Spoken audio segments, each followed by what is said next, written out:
What is up, wrestling fans? Welcome to the live edition of the Hot Tags with the WWE Hall of Fame 2022 ceremony watch-along. It is the kind of recap of what's going on with ROH Supercard of Honor. It's quite a bit here. We've got some sort of feedback or something going on. I don't know what it is exactly, but that's happening. I am your host, as always, Tony Mango, with a cold. So I apologize for all the amount of times that I'm going to be clearing my throat and coughing and everything. I'm going to try to mute it as often as I can. We also have Robert DeFelice, as always. It's a busy day, Tony. And we also have, as always, Callum Wiggins. A busy night, Tony. It's a busy week. Busy life. It's almost a busy morning at this point. Well, for you, yeah. Tell me about it. Oh, I thought you were going to tell him about it. So in the live chat right now, I see that Marin's in the chat. Chris Marin, what's up, Chris? I hope some other people, of course, are going to move along and pop up and join us for this. Right now, they're transitioning to Hall of Fame stuff. We're not going to give, obviously, match by match. It's a match by match thing anyway. Dumb. I am so in-depth with these speeches. All right, I'm so tired that my brain is fried.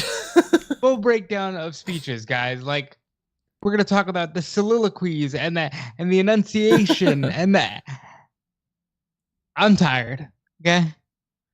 Let's see. Marie Menounos is back. Good.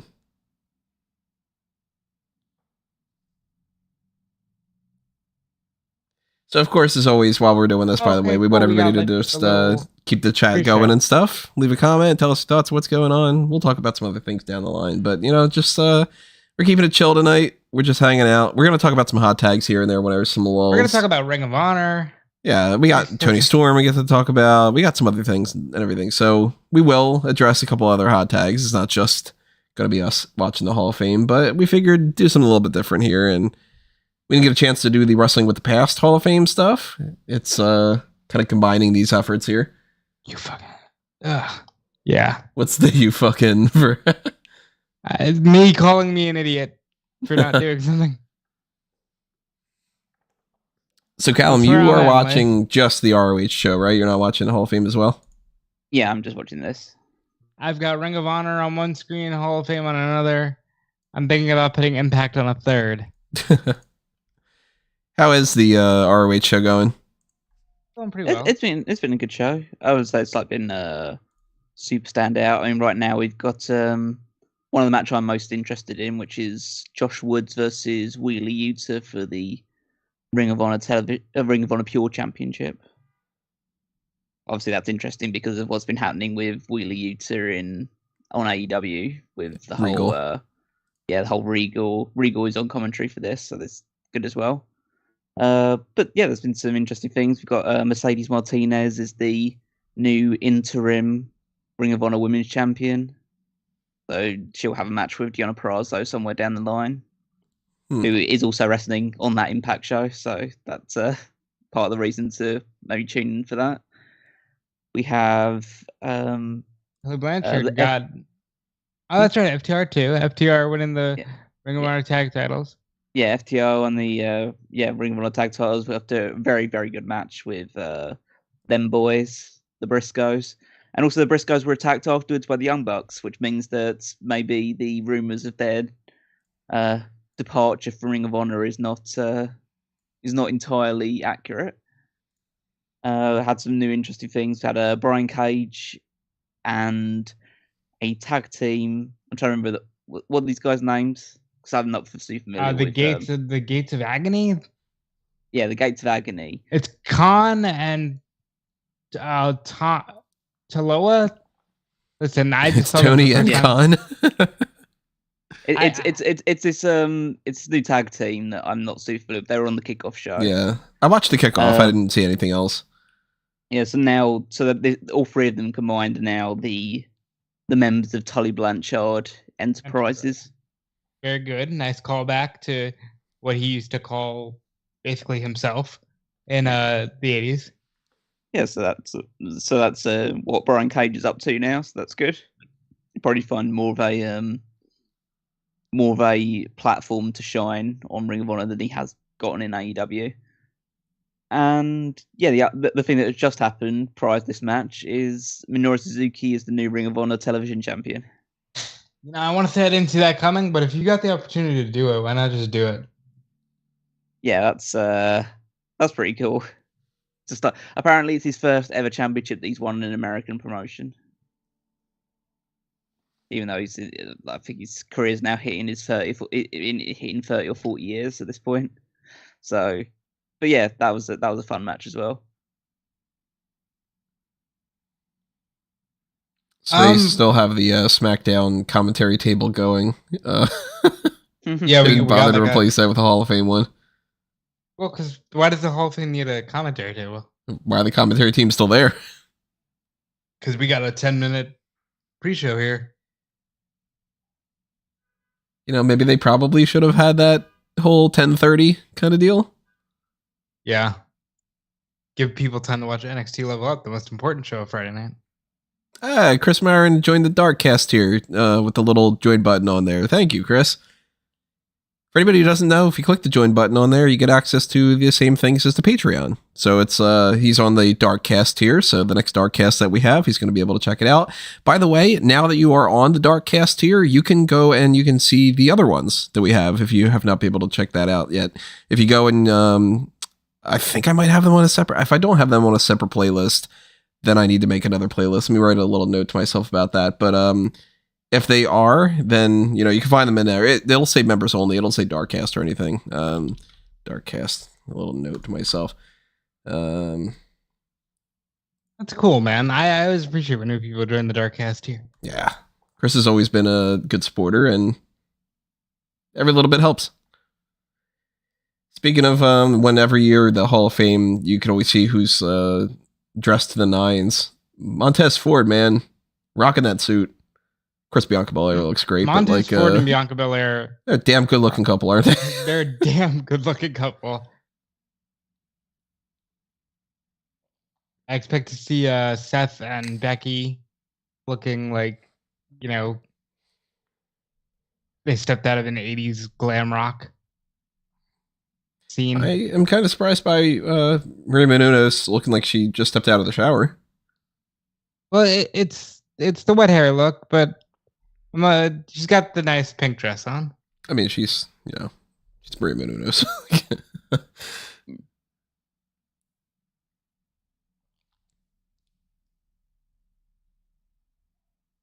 So in the meantime, while the Hall of Fame hasn't kicked off yet, let's talk about one of the hot tags. Toni Storm is in AEW now. Kind of saw that one coming from a bit of a mile away, because where else was she going to go that was going to make as much of a difference? But it's kind of interesting, because she's like, she gets to the main roster of WWE. She's there for a very short amount of time, quits, and goes to AEW. Yeah, that's kind of long and short of it. I don't know whether this was just exactly where she immediately thought that she'd end up being. Like, considering the way that she left, it seemed like she was burnt out more than anything else. But I think it's probably not surprising, considering the way that she was booked in on the main roster at the very least. She was brought in for her debut match, and then basically disappeared for 2 or 3 months after that. And then when she actually did get into a feud with Charlotte Flair, she was built around her getting pied in the face twice against Charlotte. Got one match for the women's title and then left. It just seems kind of quick for me to be like, at least from my perspective, for it to be like, all right, my one angle, we're just going to say, I'm going to get rid of the WWE side. Need to do what she did, quite frankly. Like, she saw the writing on the wall and said, all right, then I'm going. It's one of those things where, well, we've said in the past, like, how because of the way the WWE seems to be more open about just cutting people's contracts unless your name is Mustafa Ali. Yeah, it's so weird that they still haven't let him go. Yeah, they're more willing to do that, because realistically, if they say that last year multiple times a year, saying that they're going to get rid of people for budget cuts. If someone willingly offers to give up their contracts, then you can't, and they're not like one of the most pivotal members of the show, you can't really fairly stand up and say, nah, you're staying. And yeah, I think the issue is that it's left SmackDown to women's division, like, it's so thin, the SmackDown women's division, but it doesn't really matter because now the only thing that matters about it is Charlotte and Ronda anyway at the moment. But yeah, AEW is I think will be a good home for Toni Storm. They desperately obviously need more stars in their women's division to help build it up to the next level. Hopefully that will give them again more incentive to give more time to it, put more attention around it. And she's going to be in the Owen Hart's Foundation tournament, which is a good way to build someone up immediately. She immediately jumps to the top of the line for me of like, okay, I think I want her to be the next champion. You know, she's great. I wouldn't go that. Yeah, I wouldn't go maybe that far. Maybe the next TBS champion, maybe. Yeah, I could definitely see her beating Jade Cargill. I could see her. Yeah, I could see her winning this tournament. I think that I could definitely see a final where it's her versus either Serena Deeb or Britt Baker. That's right, because Baker needs something to do. Yeah, that's what I immediately my initial thought was, Serena Deeb should be the final of this one because it just makes sense considering the way that she styles and just what the style that she wrestles, and it feels like, okay, that seems like a perfect fit. But realistically, how do you build up a new star quickly? You have them fight and beat Britt Baker. I think AEW needs more depth in their women's division, and I think Toni's a great signing, and she's going to be so much better off. I see that Marco's in the chat, and Michael, what's up, guys? I mean, she's already much better off because she's earning more than most people make in a year, in a month, in a couple of hours. Yeah, in a couple of hours on OnlyFans. That's still so crazy. But then again, I mean, look at her. So yeah. I'll never not say the phrase that I've been saying over and over when it comes to this, which was, if I could do it, I would too. So look at Kane growing back his hair. That's Mayor Glenn Jacobs. Oh, God. I might not want to give him the microphone. Don't give him a mic. What are your thoughts? A lot of liberals in the crowd. Yeah. That's it.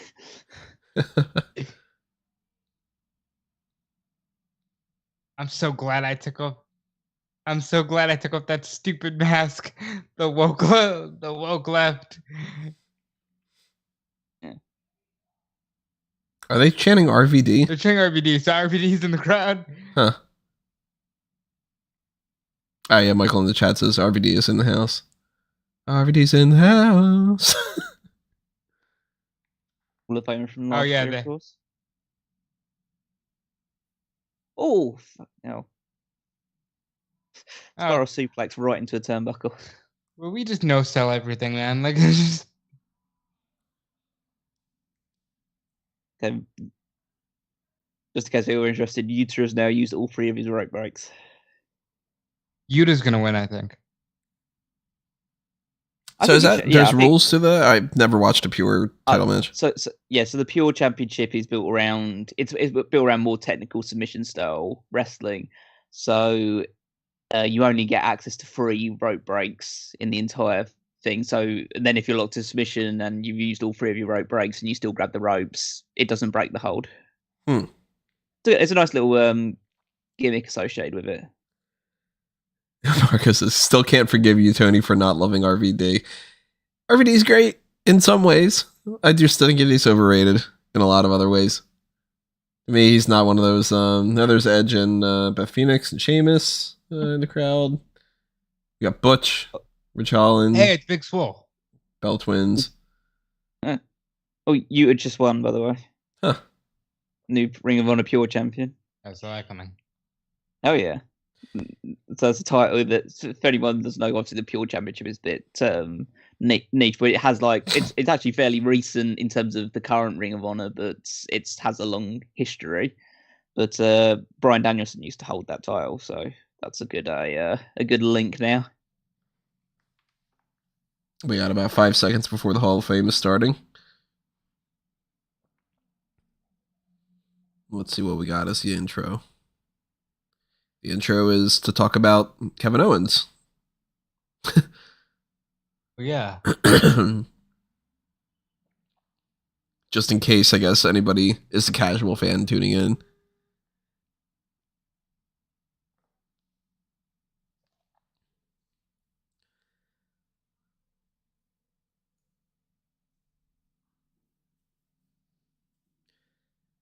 So in the meantime, while they're doing this for some reason, for the intro of the whole thing, here's another hot tag. It seems like WWE superstars are going to be able to have Twitch accounts again and do cameos. Yeah, and that was associated with Triple H coming back to doing the talent relations side of things. Pretty cool. I like it.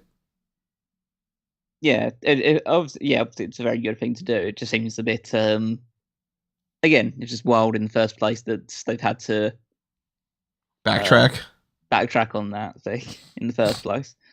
But yeah, it's definitely a cool announcement. It's good to see Triple H back on his feet.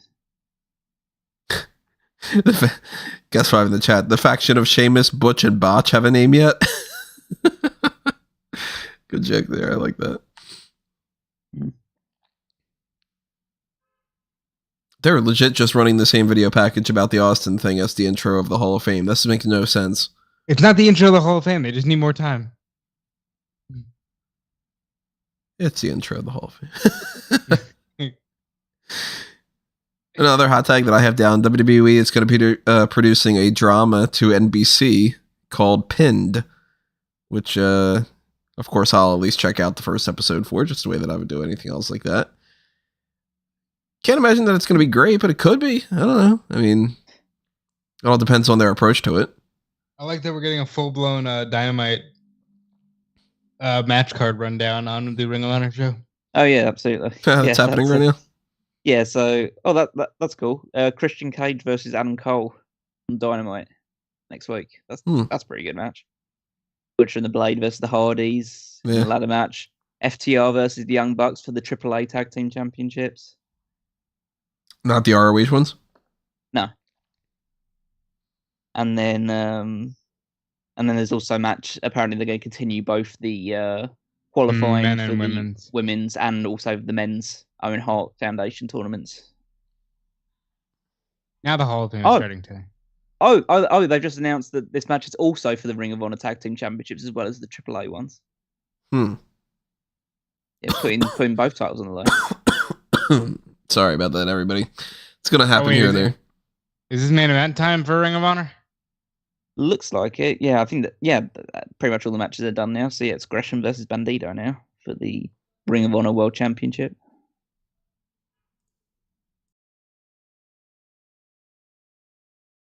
Let's see if there's some sort of angle that comes off the back of this. I imagine Andrade is going to be here somewhere.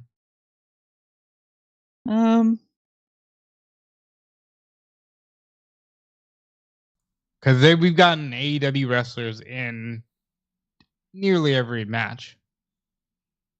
Why would you say Andrade, though? Because I think this is a great time to re-debut Roosh and LFI, but with Andrade. Because, I mean, Chavo's there. True. He's got the link. Did they, excommunicate Chavo, though? Yeah, but that was... Tony, that was in 2021. It's 2020. Yeah, I mean, he's here. They've assigned, Tony Khan assigned him as Bandido's manager for this match.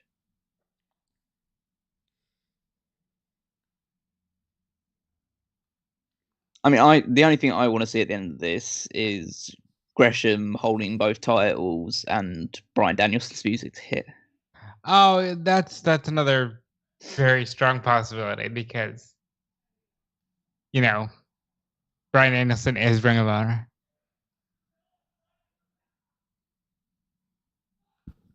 So far, nothing indicating that they are doing the Legacy Award this year. Don't they just announce that on the spot? They might. I mean, at this point, they pretty much have to, or just not do it. So, like, I'm not knocking you, but are you trained at this point to just like, and this is what is missing? Like, Oh yeah, totally. That's interesting. You got to figure out the angles to write up different things, you know. So it's like the story of the Undertaker goes in the Hall of Fame. We know that happened, but what didn't happen? Yeah, that kind of thing. Like, we don't technically have a celebrity wing thing this year. They never, as far as I'm aware, they never said who's inducting Vader. They never said who's inducting anybody. I assumed that somebody would be giving a speech. Except for Taker doing Vince. Because they didn't say that it would be Braun Breaker inducting the Steiners, did they? I don't know if they said officially. I'm pretty sure that Booker T said that he was going to be inducting Sharmell, though. They announced right away that Booker T would induct his wife just because who else would? Right. But then again, like, who else would induct the Steiners other than Breaker? Right.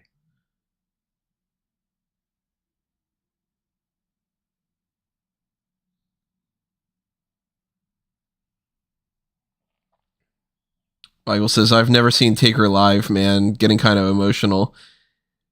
I've seen Taker live 1, 2, 3, 4 or 5 times. I haven't been to too many shows. I've seen Taker live at least.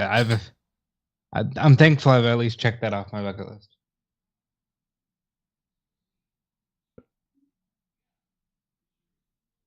So this is going to be hosted by Corey Graves and Kayla. It's a great pair. Makes sense. Because Rampage was pre-recorded, wasn't it? Yep. Yes. Okay, just wondering because I was thinking for a second. Oh, where is Tony Khan here? Or is he at Rampage? But then I realized, oh yeah, Rampage is pre-recorded. So. There's probably 2 people in the world that are like, well, I'm watching Level Up instead. I'm just wondering because we haven't seen any of Tony Khan on this show yet, and I'm wondering whether that's something that will happen towards the end. Like, because I think there was some sort of announcement he was going to make on this show, and that hasn't happened yet. So we're just going to start off with the Steiners.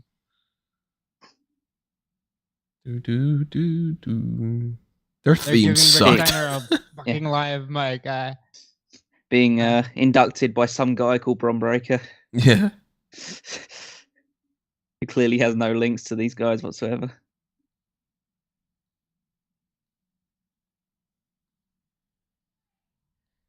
Imagine what a different world we would be in if Pritchard would have gotten his way with the Steiner appearing in the Royal Rumble thing. Oh, I think Steiner would have been in this Hall of Fame a lot quicker.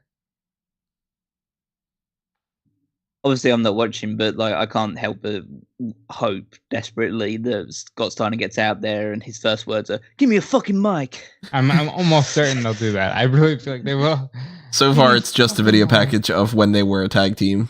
Not even like okay, now you're showing at least a footage of NWO for 1 split second. Yeah.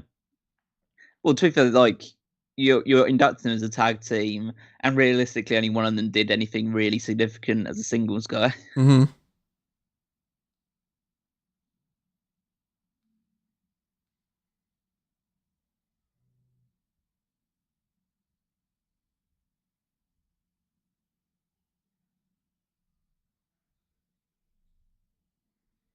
I still just can't picture you're going to buy a house. You go to a real estate agency, and it's Rick Steiner.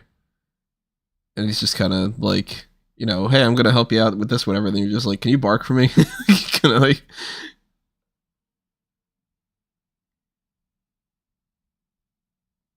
Actually, I just listened, and Caprice Coleman on commentary has actually pointed out the fact that Tony Khan doesn't like Chavo Guerrero.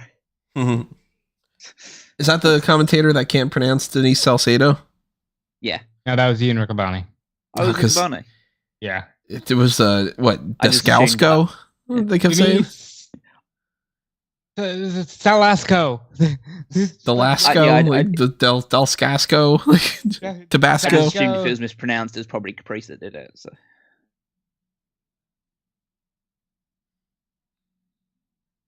Steiner math. What do you think that they are going to do the Steiner math kind of promo? Like, I had a 33 and a 3% chance of going into the Hall of Fame or something. I think his odds were a lot slimmer a couple of years ago. I'm still surprised he's going in. Because wasn't there a whole thing about him being on like this "do not let this guy in" list or something? Yeah, he was on. Yeah, there was photos of images backstage of his face on a wall of like essentially banned from the building. I'm sure they still have that list, but obviously it probably changes like month by month, year by year. So they at least acknowledged Breaker's familial ties. Oh, that's good. Now they can stop hiding it. Yeah, Breaker's going to come out.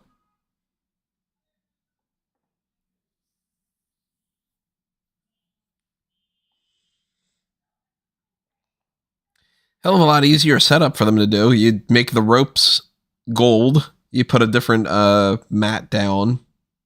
And there you go. You're done with setting up for the Hall of Fame. Well, outside of this red carpet, Orton seems fired up. Orton must be a fan. He looks like he's pumped to see Braun Breaker. Which, the way that they're filming Breaker, he looks tiny as shit.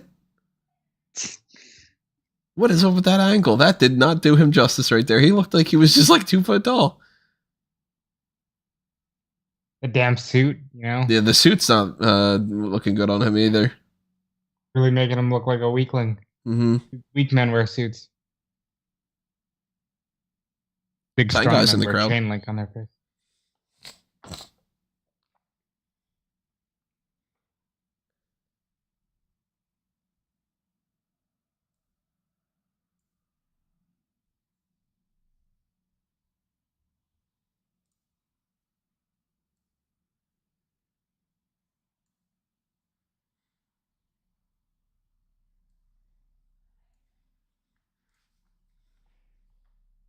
I like that podium they use. Simple.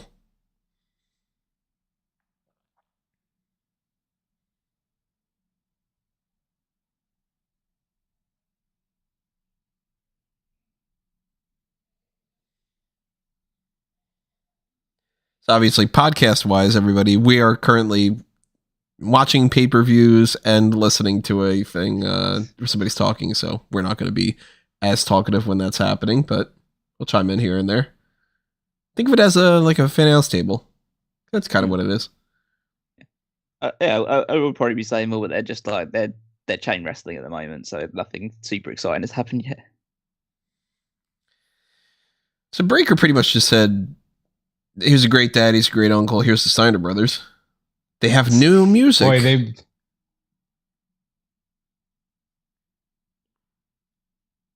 Why aren't they just using the old music?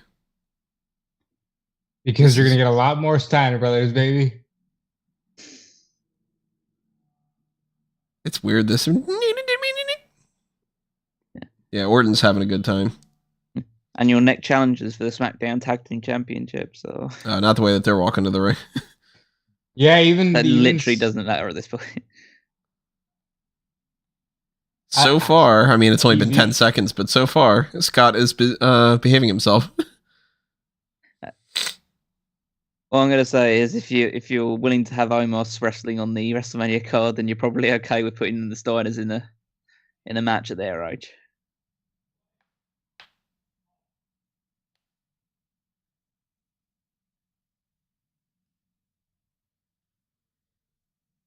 Hey, Unk.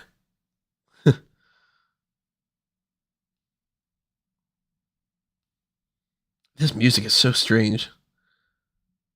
It would work for some people, but this does not fit the Steiner Brothers to me. I guess they didn't want to give them like the Michigan theme.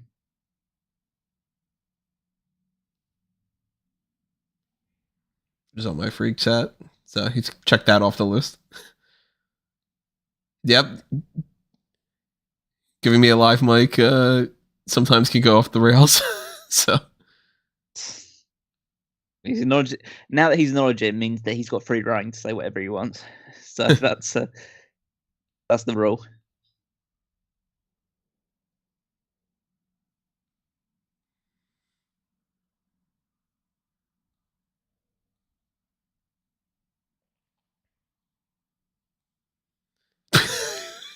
he's off to a decent start. He's already saying about how it takes two, in this case 4 to tango.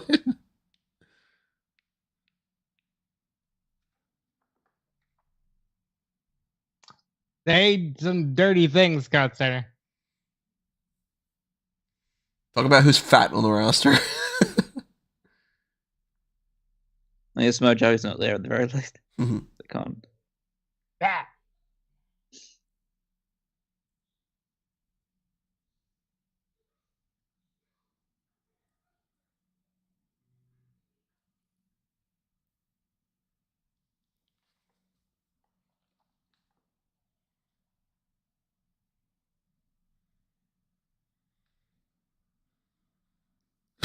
He's already taking a shot at Iowa.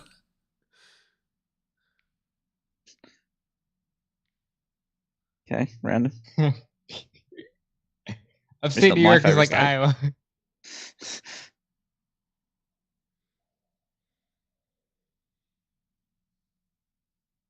What is this story? Macho Man told him he could bring cows to him? I can make the cows come to me, whether you can. But when does he start talking about an opponent, though? Mm-hmm.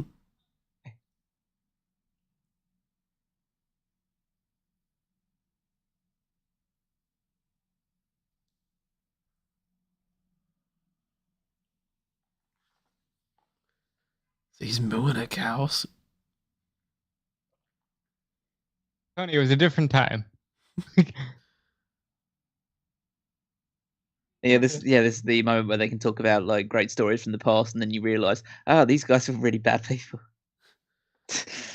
there's laugh and joke about how we, beat up the whites. The cows are antisocial. What the fuck?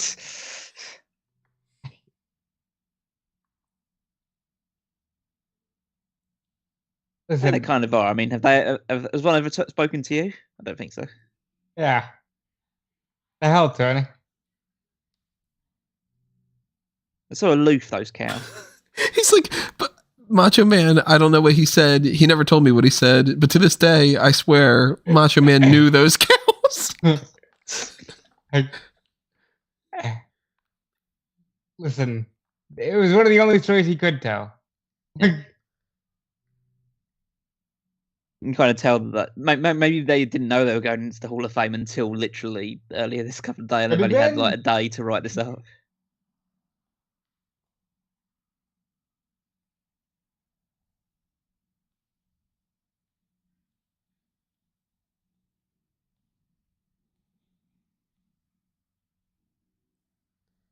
I have no idea what the context to that cow story had to do with anything. He did not lead into anything. He turned that story of Macho Man got the cows to come to him by saying something into, hey, everybody, make sure you have fun when you're on the roster.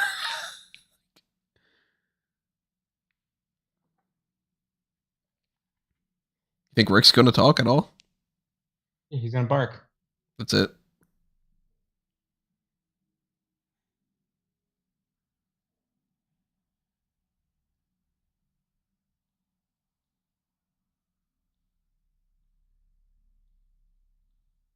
Boy, they don't know what they're saying. Like, guess what? I said time cow in a Hall of Fame speech. Nice. Hey, Frankie. All that's gone on so far is Steiners are talking. You didn't miss anything else. There's the cow story, but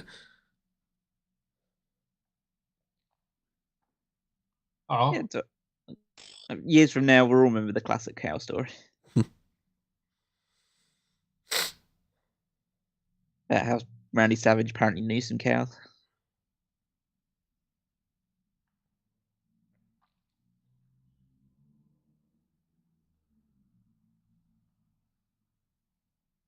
His wife? Ah. Yeah, he's talking about his wife, his two sons. Scott Steiner's human. He's not telling us to block out the pain and let our body grow, you know? Yep, Frankie, Broadbreaker did the induction. So this world title match is about like 10 minutes into this point. They're still chain wrestling. Yeah, they're just grappling. Bark, bark, bark, bark. He's calling him out on Scott Steiner, just taking him all the time. Said we had 4 minutes. You took up 3.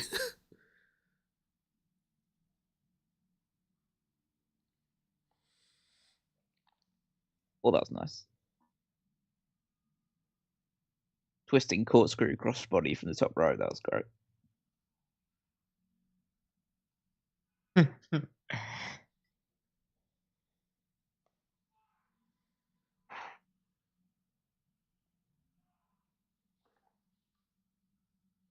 Thank Braun Breaker for being the single star this time. Family. Thank him for being the reason why you're getting inducted into the Hall of Fame. that too.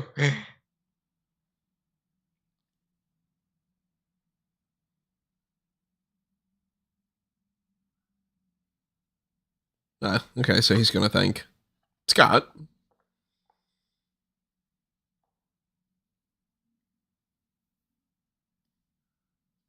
Oh. Holy shit. What the hell was this? But it's a suplex. Bandito's had Jonathan Gresham in a suplex hold for 40 seconds now. You see, you gotta have an opponent, Cal. I think.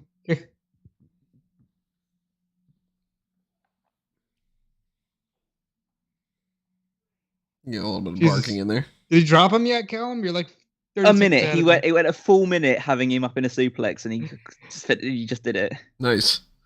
That was awesome. Crowd was chanting. The crowd can't every second of that. Steiner, tell somebody to suck your dick or something. Like, what do you do? He told a cow story. I guess that's the PG version of Scott Steiner. Basically, he probably gave the company a list of potential stories. Like, I can talk about this, and they said no, and said, "Go talk about that, no." And this one, nah. I was saying about cows and Randy Savage. Okay, that seems fun. And they have no idea where they're going, but you know. Little stupid bit of trivia for anybody who's interested in the dumb shit that goes through my mind. The font that they used for the Steiner Brothers Titantron, Money in the Bank font. I don't know why. Thank you. I feel smarter knowing that. Yeah, we learn something every day. Yeah. I've learned that quite a lot from you in the last couple of days. I've learned that, and I've learned not to watch Morbius. Morbius sucked. Yeah. Even me being sick, I was just kind of like, yeah, I'm up for doing a podcast about this and talking how much it sucked. In the meantime, let's go to another hot tag that we have here. An update to the NXT Stand Deliver card. We now know that Cameron Grimes is in that North American Championship match. And we also know that the women's tag team titles are on the line because apparently if you win the Dusty Rhodes Tag Team Classic, you can trade your title shot for 2 spots in the other title match, and then other people could just come in, reform a tag team, push the other tag team member out of the way with Wendy Chu, and just be like, Dakota Kai and Raquel Gonzalez. The way that they do some of these things is ridiculous, but I like the pairing. I mean, obviously, I think they were great when they were together, and they're great now. I'm hoping that this means that they're both coming up to the main roster and they just said, just have a spot on the card, have some fun and last hurrah in NXT. I think they're winning the tag titles. I'm about 50-50. Yeah, I mean, at the end of the day, it's on the kickoff show, and it's why is it on the kickoff show? It's Raquel freaking Gonzalez. Because it was thrown together at the last minute, and I guess they wanted to put something on there, but yeah, the whole rapid nature of it, because essentially the whole story the story they built up on the NXT show was, oh my god, Wendy Chu's been kidnapped, and they have no idea who Wendy Chu is, and Dakota Kai's upset about it because that's her new friend, and then she goes down to attack Toxic Attraction. Raquel comes out because she's also mad at Toxic Attraction. And now, hey, who cares about Wendy Chu anymore? We're back together. Right, yeah. Just poorly done kind of in that regard. But that's why I'm kind of hoping that they just went like, you know what? Let's put Dakota and Raquel together. They can say that their last match in NXT was a tag team match together, even if it's on the kickoff, whatever. And then bring them up to Raw and SmackDown. I'm at the moment, I just don't know if they're. I think the days of people being called up to the main roster post WrestleMania is now kind of a thing of the past, I feel. I think Gonzalez is at least going. Yeah, there's nothing else for her to do. Unless, of course, she wins the tag titles. But even then, it's worth it, you know? Maybe. Sharmell won Miss Black America? I didn't know that. Really? They said it like every freaking time she was on TV. I guess I wasn't paying attention for the little bit of time that I watched. Well, actually, were you watching at that point? I wasn't super watching it. You saw King Booker. I saw King Booker, but I wasn't like in depth watching around that time. We're making history here, folks. She's the first ever Nitro girl inducted into the Hall of Fame. This is history. Yeah, it's kind of strange. She goes in before Stacy, right? Nice. Yeah. Was Stacy a Nitro girl? Yeah, she was Sky. She was what? She was Sky. That was her Nitro Sky. girl. Yeah. So she first got on TV with the Nitro Spring Break College Party thing, right? Mm. And then was the Nitro girl, and then I think she won a contest. Yeah, well, won a competition to who's going to be the next Nitro girl. She won that, and then she was there for a little while, and then became Miss Hancock, and then it's off to the races from there. But yeah, it surprises me that Sharmell is the one they chose to go in the Hall of Fame. I just don't feel like she did anything really of note in WWE. Yeah. Well, they're talking about the Boogeyman right now, so that should tell you everything you need to know. Oh, great! They're going to show the clip of her being force kissed by. Yep, they're doing it right this second. Oh, great! Yeah, that's classy stuff there. If you go back in time to like prime WCW Nitro and said to me, "All right, WWE's got this Hall of Fame. One of these people's going to go in here first. Who do you think it's going to be?" Certainly would not have been Sharmell for me. I would have thought it would have been Kim Page. Yeah.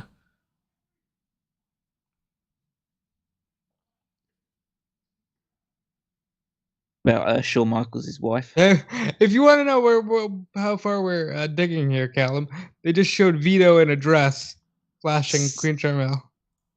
Do you think they've got footage? They've managed to secure footage of her match with Jenna Maraska from. Oh, you never know. They used to have TNA footage. I mean, that is Hall of Fame worthy because it is legitimately one of the worst matches of all time.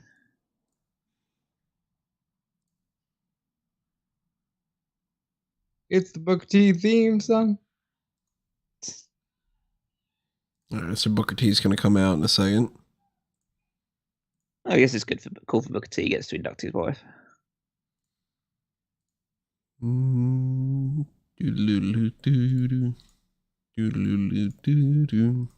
of my favorite That family's themes. going to have so many rings. Because, like, Booker T's got 2, Stevie Sharmell's Ray's got one, Sharmell's now got 1. It's like... I think as a family, they have the most. That's weird. Considering Stevie Ray never wrestled in WWE. Is that Gable? That's Gable Steveson, right? Yeah, Stevenson's in the crowd.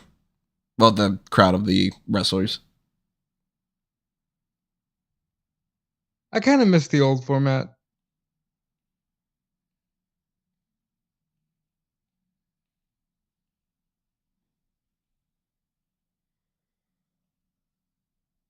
Oh, I mean, maybe in this fashion, they won't have somebody try to rush someone.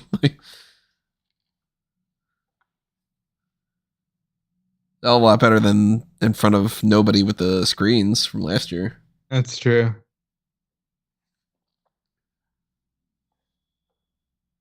Oh, there's Chavo. Chavo just threw a title belt in Gresham's face, and Bandito's unhappy about it because he said he didn't want to cheat. Oh, yeah. Bandito's just gone to the ref and said, throw Chavo out, throw my manager out of this because he cheated.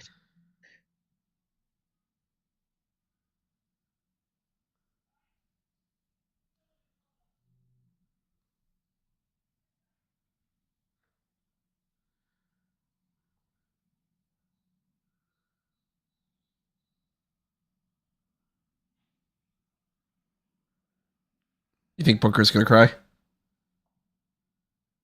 Yes. Yep, he's already starting, pretty much.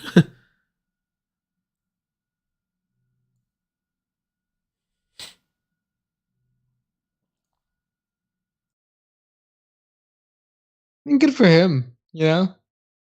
Shit. Gotta be nice to have that kind of connection.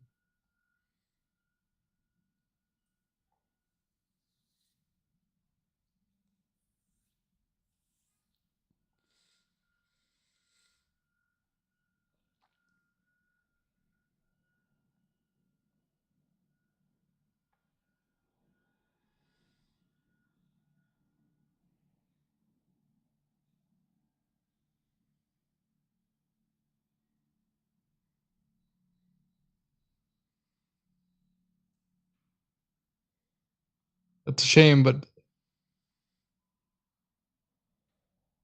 What's a shame? that the King Booker run is the most memorable thing he'll ever do. True, though. Oh. God, they're now going in right so many pinned combinations now.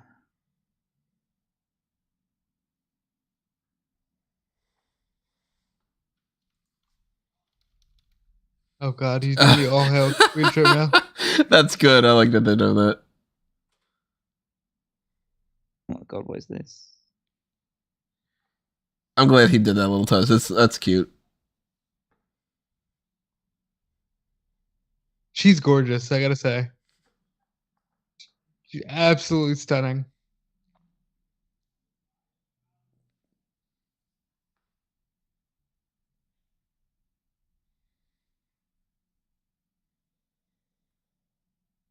Randy's having the time of his life. Randy's really loving this. It's really cool to see him just like he's marking out over everybody.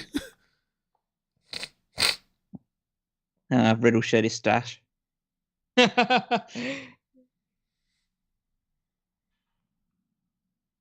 Riddle there? Yeah, he's sitting next to Orton's wife. Is he wearing shorts? I don't think so. He's got his hair tied back though. I checked to see if he might have shorts on. I know he's got at least a sports coat. I just want to live in a world where he's turned up at the Hall of Fame ceremony wearing shorts and no shoes. Mm-hmm. This match is fucking awesome, by the way. Yeah. I think this like the tag match is really good as well, but I feel like this has been my favorite so far.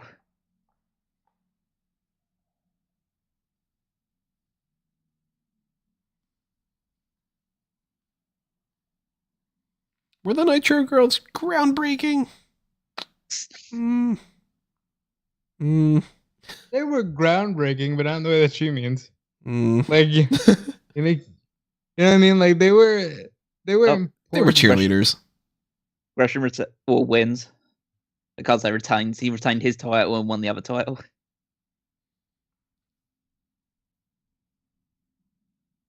Very good match. Great match. Wow. They're bringing up the gutter shit angle. I mean, she glanced right over it, but she said the first angle she ever did was with Kurt Angle. Yeah, people past that.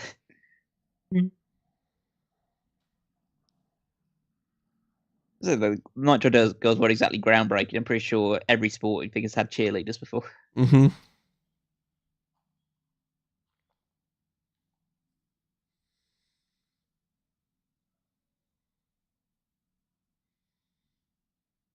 That's history, baby. She's the only one that ever thanked the boogeyman in her Hall of Fame speech. And that guy's a WWE legend. His contract says so. Boogeyman's a fucking interesting character, though. I mean, the dude's first interaction is, wait, you're older than we thought that you were. Fuck off. Actually, never mind. You're hired.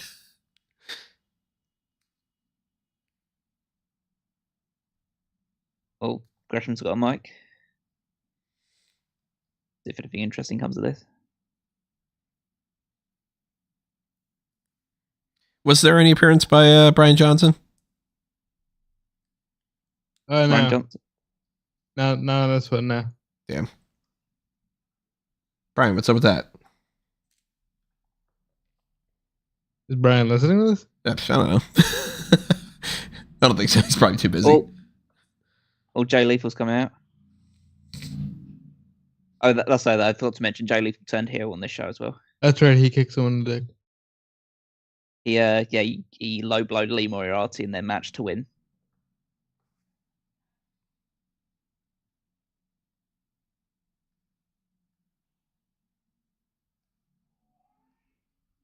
Oh, Sharmell's actually a part of reality wrestling? I didn't know that.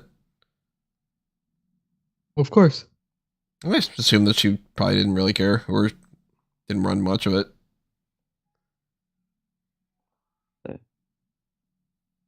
Lethal's challenging for the titles. Not the finish he wanted. Frankie's asking if the FTR Briscoes match was as good as he had heard that it was. It was pretty good. What would you say, Callum? Yeah, I thought it was. Again, I think there's still room for further matches between them down the line, but yeah, it was. I think it pretty much lived up to the hype.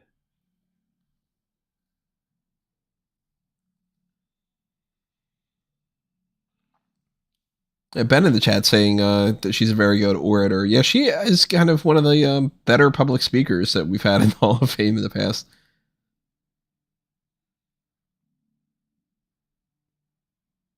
She carries herself with a lot of poise. Class.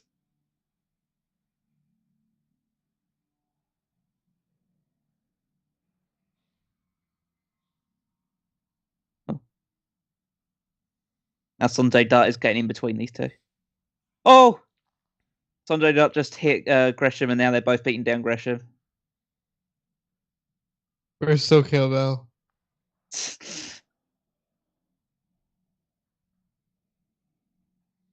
Oh, Lee Moriarty's in now. Holy shit, Sanjay Dutt is going to be in part of a pseudo AEW angle. This is a couple that loves each other for sure. I love it, dude. Honestly. In a business where that barely works out.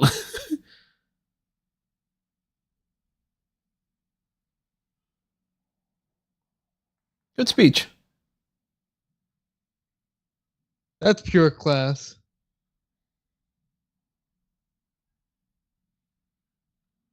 Pure class.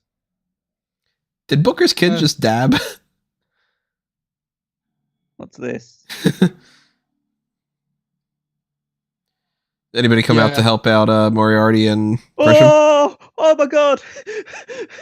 Yep. He's called Samoa Joe. Oh my god. And he's in gear. Oh. Oh dear, yes. Oh. Well, that's not a big deal. Of course it is. Holy shit. Oh.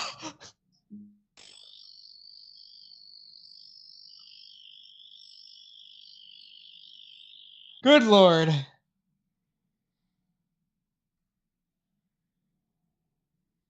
So you just beating the shit out of everyone? I don't have a feed up or anything. Well, he's just staring down Lethal at the moment. So he could just turn and start beating up Gresham again. But let's see.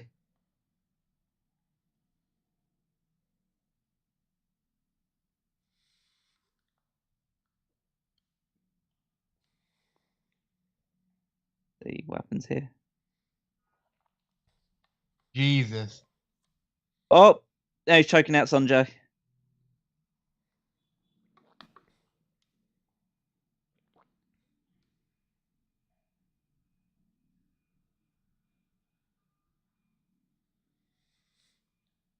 So we're just going through an ad of a Logan Paul thing right now. What do you guys think about Paul Heyman doing a podcast for WWE? It seems like that's on the table coming forward. I think of all the people that can do podcasts, the one I'd really want to hear is Paul Heyman. Why is Lethal leaving with the belts? These are not your belts. He's still stealing the titles. He just got inspired by Adam Cole. But yeah, Paul Heyman is an infinitely interesting guy with loads of insight into the business. Is it going to be him interviewing people or is it just going to be him being interviewed by like where the imagine WWE's it would be equivalent of him. Conrad Thompson is? I Him think with he Corey is being Graves? interviewed. The only thing I read about was he said that he wanted to make sure that it was like an uncensored type of a thing. If he wants to do a podcast, he wants to do it his way, that kind of a deal. Yeah.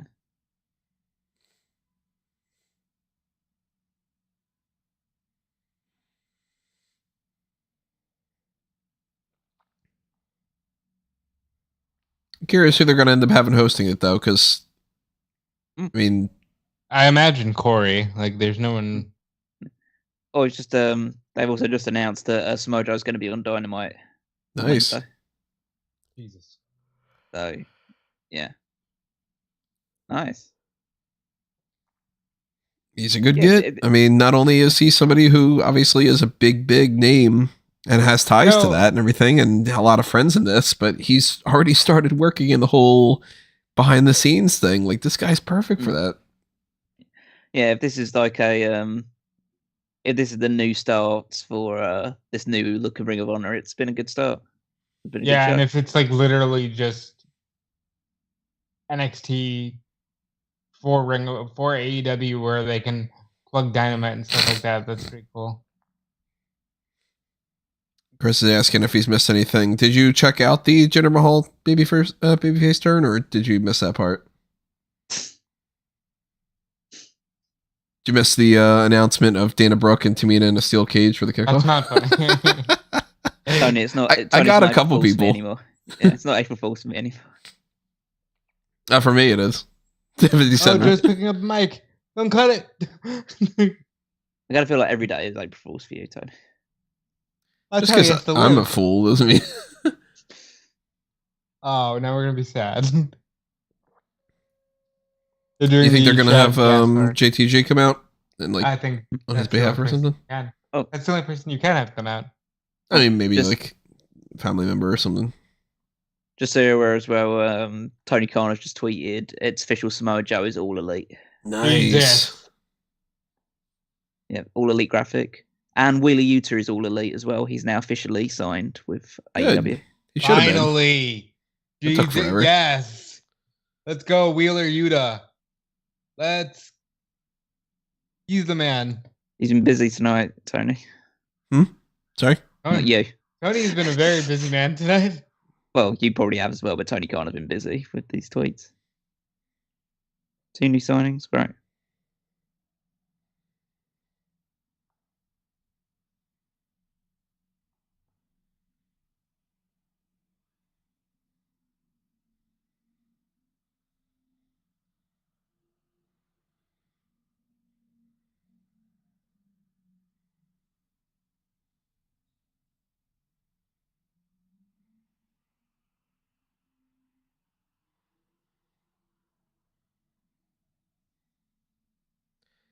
It took way too long for Shad to get this Warrior Award, but I'm really glad that they're doing it. I still maintain that no, he didn't, but...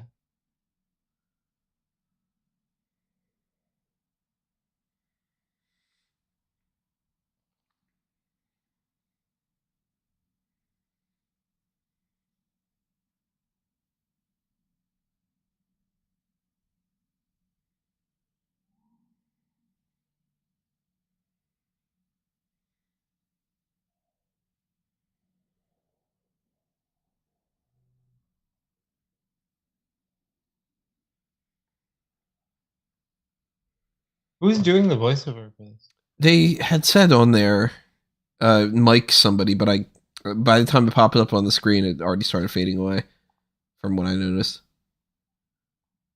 Is it Mike Hawk?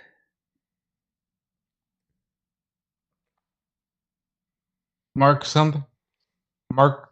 Kriegel? It was Mark something? I thought it was Mike. I think it was Mark something.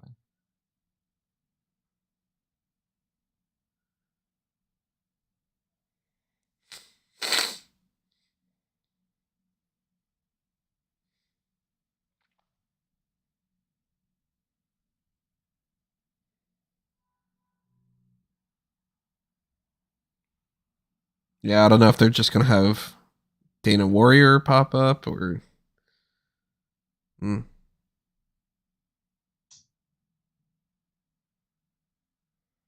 Oh. I mean, they might not just do anything. It might just be.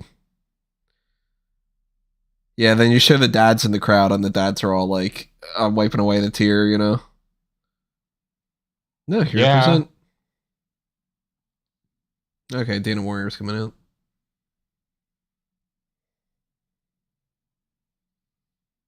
Dana Warrior also gets Money in the Bank font. What's wrong with you? What? Why are you teasing that you're going to run and do the Ultimate Warrior thing after this thing about Shad? That's just...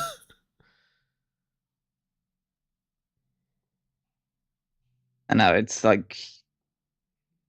Obviously, he's well deserving of an award of this nature. I just hate the fact that that's the name that's attached to it.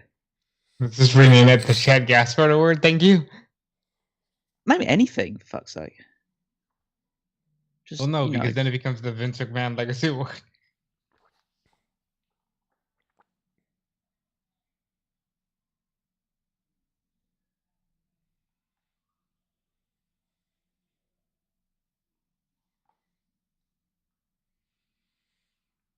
The Warrior Award's so ugly looking, too.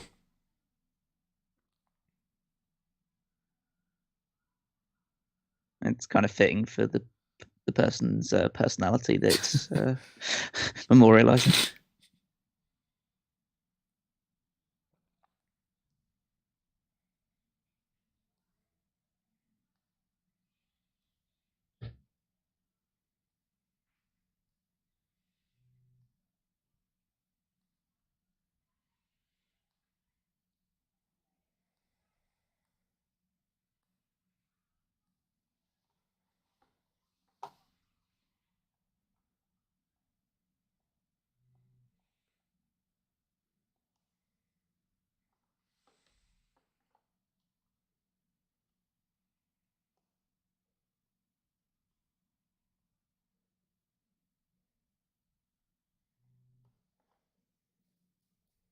I'm not listening to this.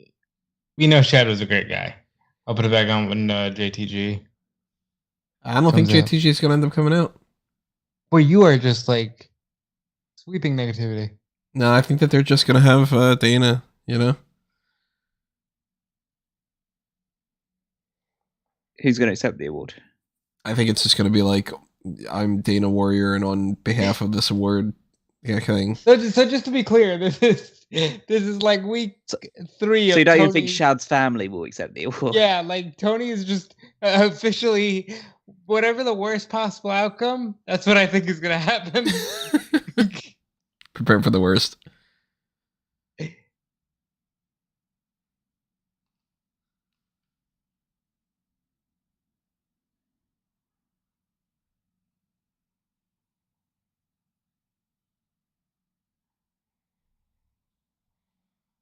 I mean, not the worst case scenario. The worst case scenario would be if they're like, we rescind the award or something like that. Then it'd be like, Jesus Christ, you know?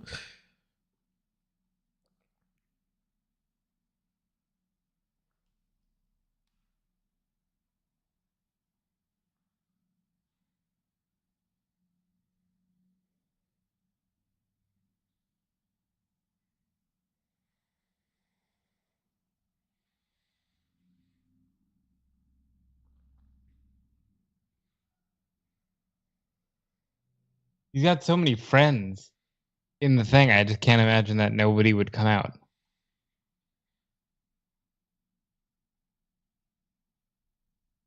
Okay, so his family's coming out. Yeah, man. Somebody has to come out. I don't know. I figured that they might just try to, as awful as it sounds, that they might just try to cut out some time and to just be like, okay, well, Dana Warrior is going to accept it on behalf of, you know. There's JTG. Yeah, Tony, thank you. So we needed him. Well, you didn't seem to think that 30 seconds ago. I didn't think that we would get it necessarily, but I wanted it to happen.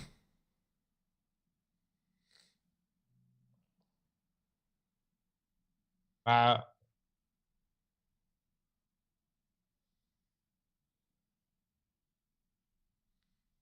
It's so crazy that Crime Time never won those tag titles.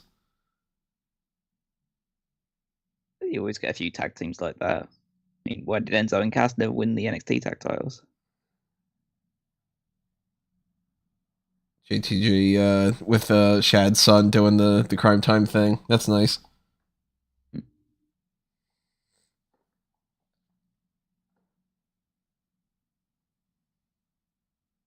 But JTG's leaving.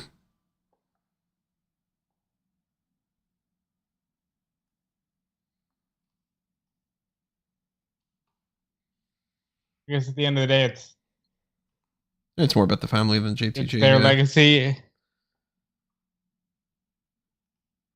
Yeah, absolutely. It's good that he's there, but like it's their place to talk It's about. not JTG's award. Chad, Yeah, class act though. He comes out to help her into the ring, do the little thing with his son, and then bow out. I'm sure they're all pretty close.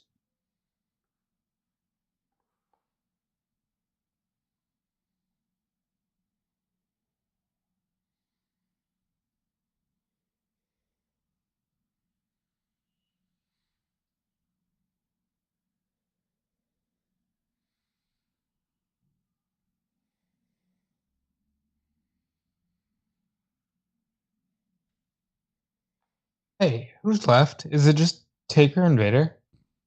Yeah, unless they do the legacy thing. Huh.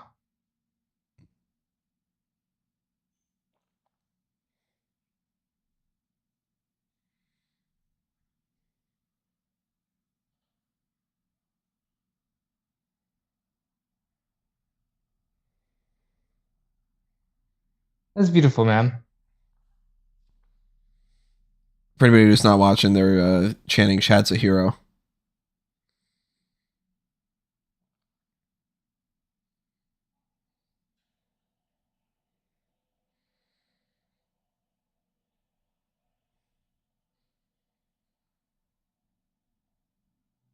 Frankie, it's important to be softy for these kind of things. These are the things that really matter, you know?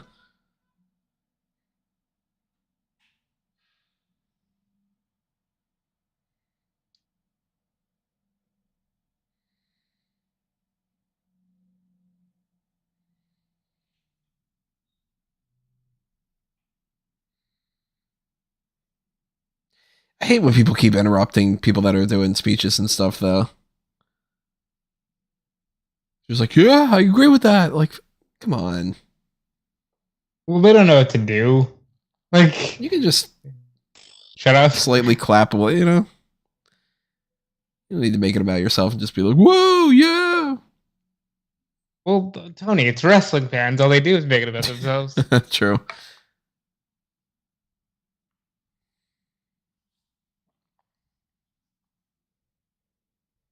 That's funny.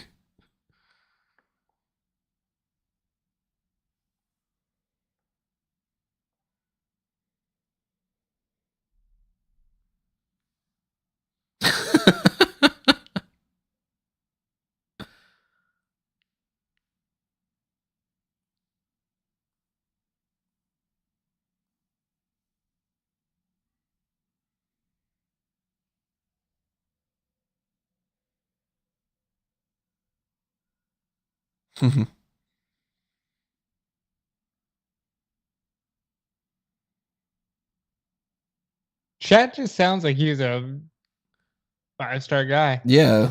Sounds like he's a fucking man. You know, like, it's good for him. It's a shame that it needed to take this To call for him attention to be to it. honored. Yeah, like. Yeah.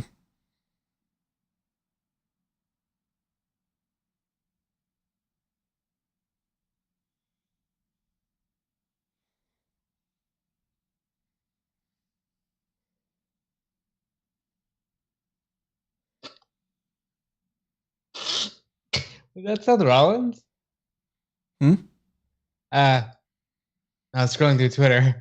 I'm seeing a gif of what I believe to be a very young Seth Rollins just failing on a shooting star. Poor guy.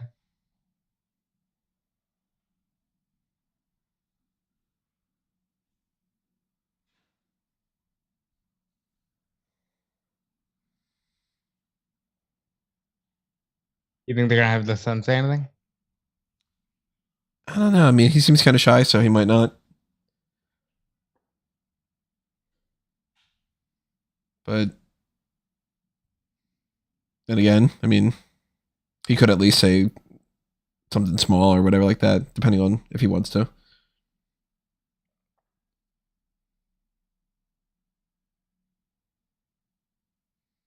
He's holding it in pretty good. Yeah, I mean, I wouldn't fucking be able to. I'd be bawling my eyes out if I were in his shoes.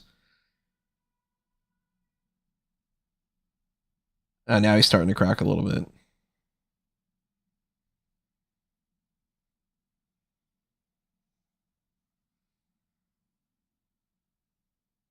The kid knows the quote.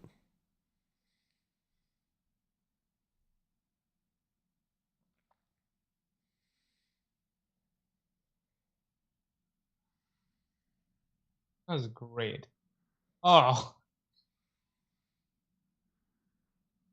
that's so awesome. Like, you know, I think it's actually heavy.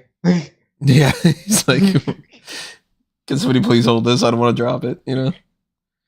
Well, you know what's like, it's such a shame that, I mean, this obviously shouldn't have been the case because they should have done this stuff before, but like, we're going to transition from that one to another posthumous award. No matter what. Because it's going to be either the legacy thing, which most of the people are posthumously being inducted, or it'll be Vader. Like, if they should have started with Vader, went to Sharmell. Because that's pretty weird that I think maybe they should have gone Steiners, Vader, Sharmell, Shad, Taker.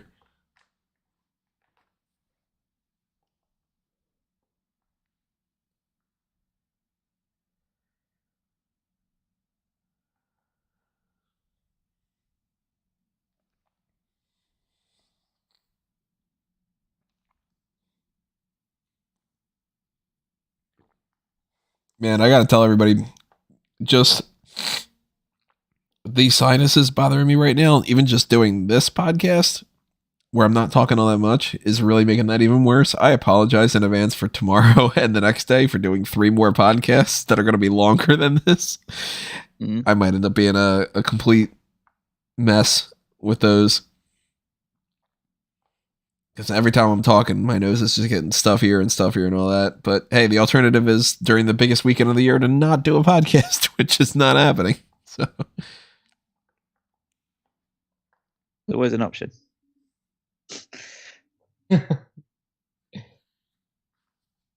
Nah, Tony got out of doing the horrible Survivor Series because he got married. he's got to suffer through the horrible. Hey, I did the hot tags with strep throat a couple of years ago. If I've just got a sinus thing going on, yeah, I'll power through it.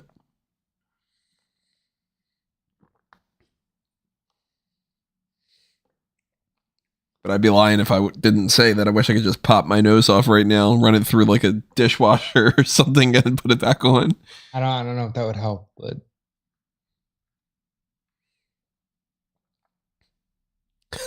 Frankie in the chat said he did come for the post show though for Survivor Series.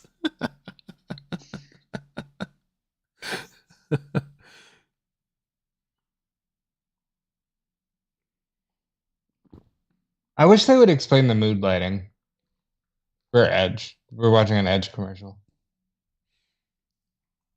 Did you switch over to the Hall of Fame, Callum, or you're just kind of hanging out? No, I'm watching Rampage now. Watching what, sir? Rampage. Oh, Rampage. Yeah. I'm only doing like an abbreviated version of it. I'm not watching the full thing. But I'm now just watching. Be done? Yeah. I'm just watching the replay of it. I watch it on Fight TV, so I'm watching the replay of it. Do you have that AEW Plus thing? Yes. I thought it was funny when the kickoff for the ROH show, they were like, if you are watching this on Fight TV, please buy with please click the buy button or whatever. If you are watching this on the whatever the other feed was or whatever, please click buy if you are whatever. And I'm like, are they just gonna say please buy it, just over and over? Like, It's weird. I don't feel like there's that air of desperation now that they have Tony Khan bankrolling them. Were they like really bad at that in the past?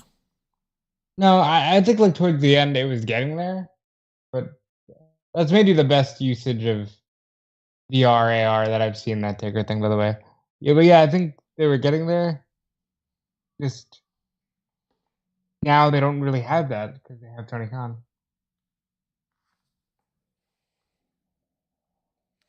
Here's Nikki Bella's favorite part of the Hall of Fame induction coming up. You know that was completely misquoted, right? Oh, it was? Yeah. What did she actually say?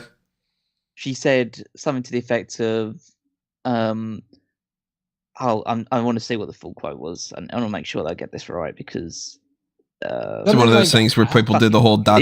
Ringside News fucking Ringside News completely decided to. Well, I'm not gonna crap on them because several people were like reporting that she said that.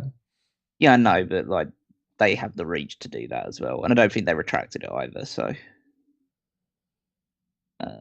wow, they showed Vader breaking that guy's neck and then him getting stretchered out. Let's see, what does it say? So she realistically said, the actual phrase that she said is, "I'm really excited for Vader to be inducted into the Hall of Fame and just to have his presence there and hear speeches." Oh, yeah, that's not as bad. Yeah, rather than everyone reporting that she said, "I'm looking forward to hearing his speeches," which is obviously, yeah. I'm not saying Ringside News are the only people that did it, but there's always. I'm always going to give an opportunity to crap on their absolute shitty reporting and total misquoting of all this other stuff. And how they bitch and moan about how they don't get any respect, and then they do shit like this. Just like, yeah, that's the reason you suck at your jobs. I love Real Callum. Real Callum is my favorite. I just love it because like, I sometimes just see I have them blocked now because I just can't be asked with it anymore. But it's just like you can't believe how many people in the last 3 months I've blocked on Twitter. Just like I'm sick of seeing all this negativity and shit on and all these stupid takes. But before that, just seeing like Steve Carrier, I think his name is, the guy that runs Ringside News, just him just going like, oh, why does everyone like Sean Ross Sapp gets always shit from nowhere and Dave Meltzer doesn't know what he's talking about and blah blah blah, and we get no respect and we break all this news, and like, literally it's just that he's probably like just got hitting a limit or something like that, of like somebody saying, oh, I got this break from Short Staff. Said, no, you got it from us because we're really important, everyone follows us. And I don't think I have anybody blocked. no, I don't blame you for that. I'm just saying that, like, I've just gotten to the point where if I see someone with such a negative take, and there's this huge swell of people. It's mainly the people that, I'm not saying that AEW are above criticism, it's mainly the people that just like are so virulently anti-AEW that I've just decided, yeah, I'm done with your, who are these people, I'm trying to remember some of their names. That girl on Cinema and things like that. Was it Girl on Cinema? It's now Girl on Wrestling. I can't remember what her name is now. GOC, it was GOC. Yeah, GOC, yeah. And, I could probably even check my list of blocked people and just. I'm checking my list right now. I have WWE Matchbot muted. I have BetMGM muted. And I have one person blocked. And I remember now why I blocked that person. And that's because that person was asking me how I would rather die. Wow. And I was like, yeah. I need to make sure I keep a record of this in case I get killed by this person. Well, don't know. It's wasn't that Corey Graves' former tag team partner, Vader's son? No, he was with or no, it was with that was I'm thinking of the Oliver guy, right? But that was Neville. That was Neville. Yeah, I'm pretty sure. Like, how do you find the people that you block? I think you got to go to settings, privacy. Oh, okay. Terms of privacy. I always like Vader's theme song. Yeah. It's an earworm.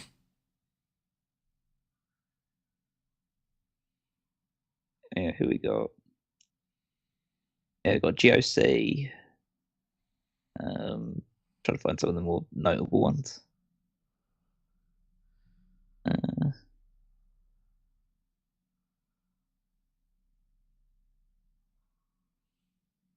WWE Gareth. Gareth's the big fucking nightmare on this as well.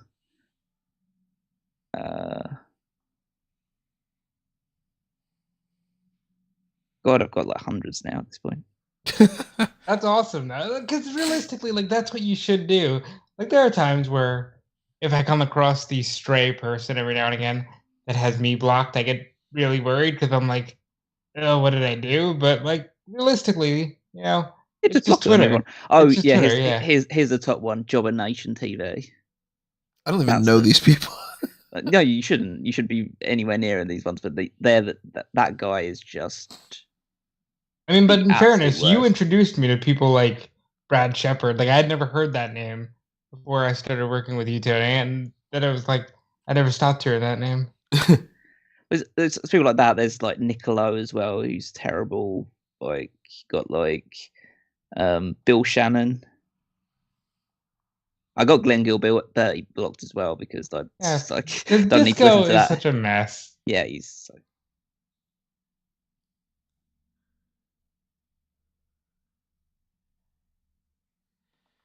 Yeah. Chris in I chat must- said that they teamed in NXT in 2012. When did this guy get released from his NXT contract? Because I don't remember actually seeing any of his matches. Who's that? Jesse Vader's White. kid. Vader's son. Oh. Yeah, I don't recall. Yeah, doesn't ring a bell with me.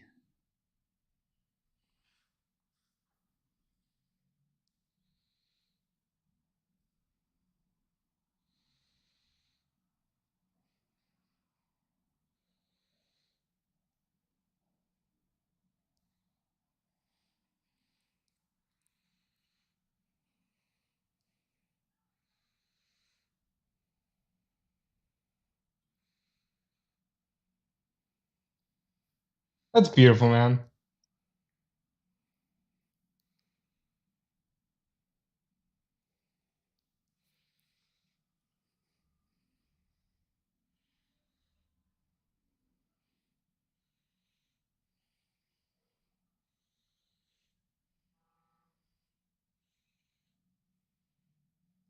You ever think that, like, now he's got a red pocket square.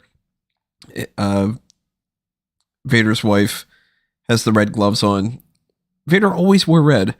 You think he ever just was like going to wrestle one day and was just like, man, I want a green singlet?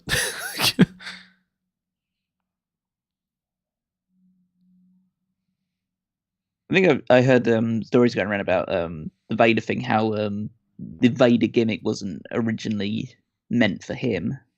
I think it was actually meant for Jim Hellwig, so Warrior. Yeah, I think it was meant for either Warrior. The two names I always hear are Warrior and Sid. And they look, it's the Vader helmet.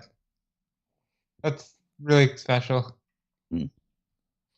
I can't picture either of them having this Mastodon thing going on. No, obviously it'll probably look different because I guess it wouldn't fit. I think on Sid either could of have them. pulled it off. I'm kind of glad it didn't, though. I don't think Sid needed it. No, but for that matter, he was rumored to be inducted. I'm sad that he wasn't. Sid's amazing. Like, Sid's Hopefully got next a year.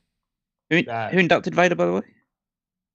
They just had his family come out. Yeah. Well, didn't have anyone do something beforehand. No, No. because Stan Hansen would have just been talking about how you need to have it. For it. I'm surprised they Could've didn't got have Foley. Yeah. Yeah, Foley. You guys check out this WWE Evil yet? I haven't had a chance. Not yet. I'm No. going to at some point. No, I you know my rule with WWE documentaries. Seems like I might documentary. as well just be reading a storybook. This seems like it's more storybook. Yeah. Like you legitimately get more like factual information from Dora the Explorer. Pyramid Ocean Castle.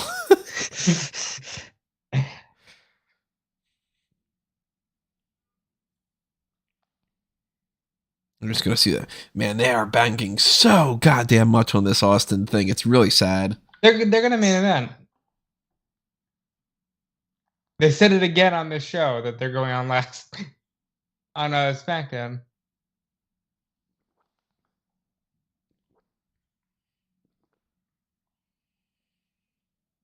It's strange that after all these years, Snickers is still just like, can we do another one?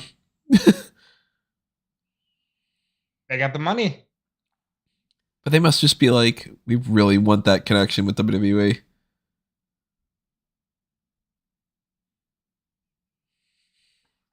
All right, time for Undertaker. Or are we getting Legacy first? Nah, he said time has come. No Legacy people, I guess, this year. Boy, the whole place just got on their feet. Yeah, he's already getting a standing ovation. And you still gotta get through Vince. You think Vince cries? Absolutely. He's going to be like, you know, Undertaker was going to come out in an egg. I like eggs. Are people bowing in the audience? Not yet. Well, no, all they said was it's time, and the whole place just on their feet. Bunch of people have tombstone signs. I'm just waiting for like Vince to come out to induct him and everyone start bowing and so like, haha, that's the guy that released 100 people last year. So. I was wondering if they were gonna be like, "Hey, fuck you." Nah, they would never do that because that would involve them having to have some element of critical thinking. Vince gets in the ring and people just start chanting AEW. I don't put anything past people. I kind of do for the WWE live audience. Remember when the Hall of Fame was like it had a dress code? Yeah, I think that went out the window when they just decided, screw it, we'll do a half-ass ring setup, and then somebody will jump Bret Hart. Genuinely, I know what I would do if I was in the crowd, especially if I was like in front of like where the hard cam is essentially. All I would do during a Vince McMahon speech is just keep sneezing repeatedly. Watch how quickly you'd be moved. After one sneeze. Yeah, but like they can't. It's like they can't legitimately throw me out or anything like that because I'm just sneezing. What do you think? They'll move you. Sir, if you're gonna do that, you gotta go up to the nosebleeds. Then I'll be sneezing even more. That's okay. You'll rain on the other poor people.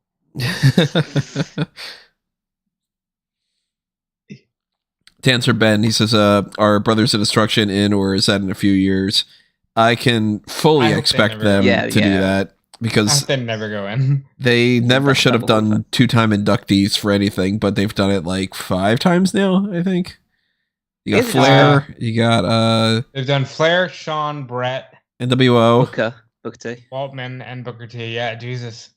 Oh, and Nash, Hogan, and Hall. So I guess it's like 8. Yeah, there's a good like multiple number of people. I mean, when Triple H goes in, it'll be a double. Quick. Yeah, when Triple H goes in, it will be a double as well. So you heard Brett recently say that Barry Horowitz deserves to be in the Hall of Fame more than Goldberg. Yeah. Barry Horowitz never hurt anybody. Goldberg hurt everybody. Death, taxes, and Bret Hart shitting on somebody. Or not somebody, but Goldberg specifically. Yeah, it's mainly Goldberg at this point. But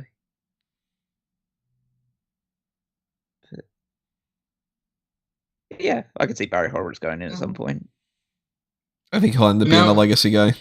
Now Bret Hart has to induct him. I'm sure he'd agree to it. I mean, who else would induct Barry Horowitz?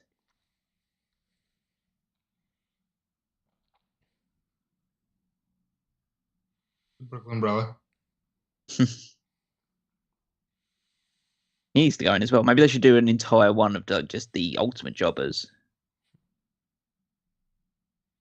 Getting a lot of like celebrity deathmatch footage. You got some Flintstones footage.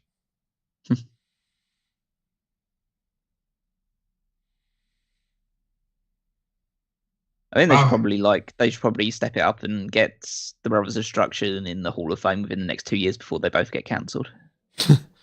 I agree with that statement. You think it's going to take 2 years?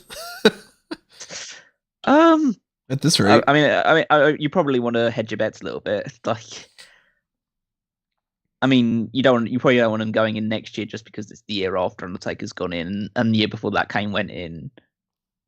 So it's like you want to stagger it out a little bit, and you don't want it overshadowing because next year you're probably having The Rock go in, and maybe that's when Batista goes in as well. Rock, Batista. I'm thinking Batista's headliner, Rock wrestles. Rock probably doesn't go in the Hall of Fame until they're back in Florida again. Yeah, we don't know when that will be. Hollywood is right. I kind of think it'll be the year after because they never said where that Mania after next year is. They got to get one in Chicago though. I mean, they don't. They can go wherever they want. What? What's in the ring right now? I can't really tell. And then? No, it looks like 4 Undertakers. Oh, the Druids. But for Vince? Maybe they're finally taking him away. Honestly, that's like your time has finally come, Vince. He's not doing the power walk. Well, he did a little bit of it. Like He's serious tonight. Yeah. Oh, it's just Undertaker's coats. Oh, right. So, they just have 4 of his coats on mannequins. Vince, you thought you were here inducting the Undertaker, but we're actually inducting your soul into hell. I like Vince's tie. Vince seems to actually be genuinely soaking in the moment. He's not like hamming it up. He's just like enjoying it.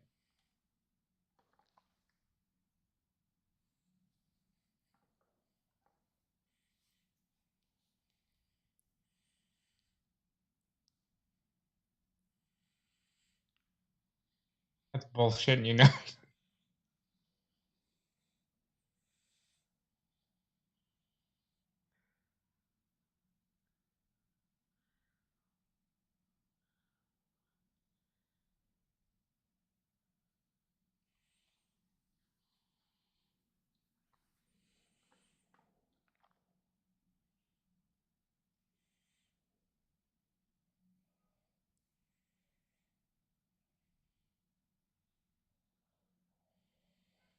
So I'd like to induct Nick Khan.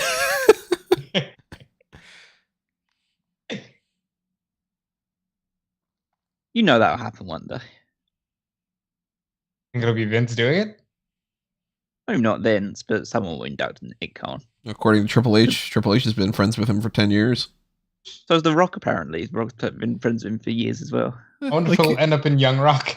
Curious.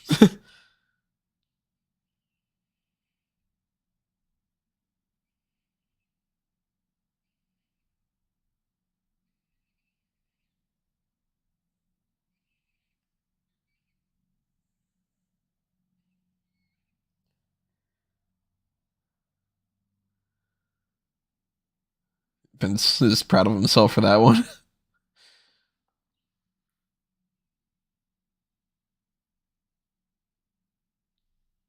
I still got it. I said hell.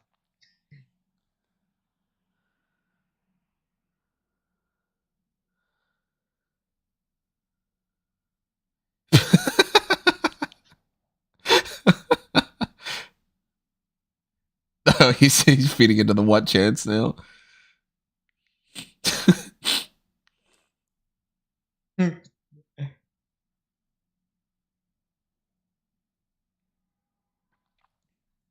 Vince is having a good time tonight.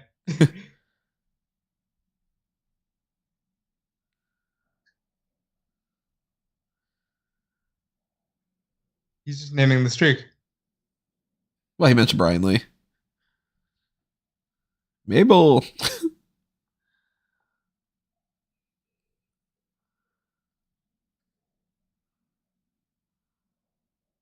Mabel. Jeff Hardy.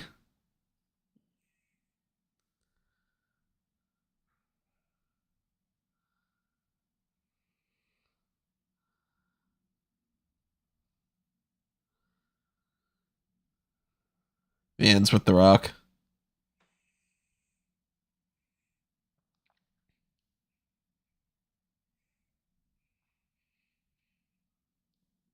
I think Flair had about a pretty big build for his induction, yeah.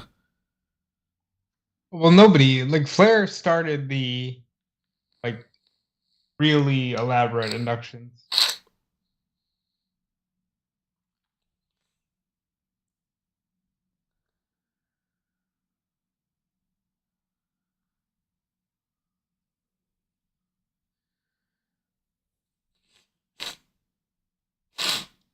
Let's hear it for Shotgun Saturday Night. Yeah.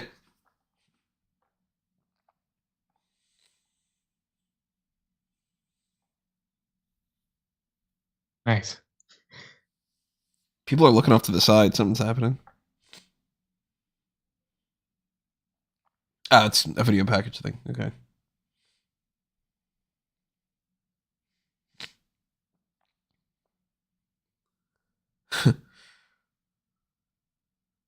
He could have lost all his hair, dude. Like, I mean, he would Lost his eventually lose all scalp. his hair. Yeah, I mean, it's just like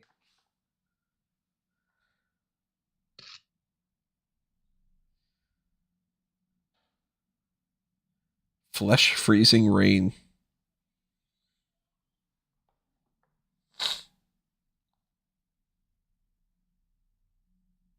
So Undertaker's withstood 5 hours of flesh freezing rain and getting set on fire. Okay. he's dead, Tony.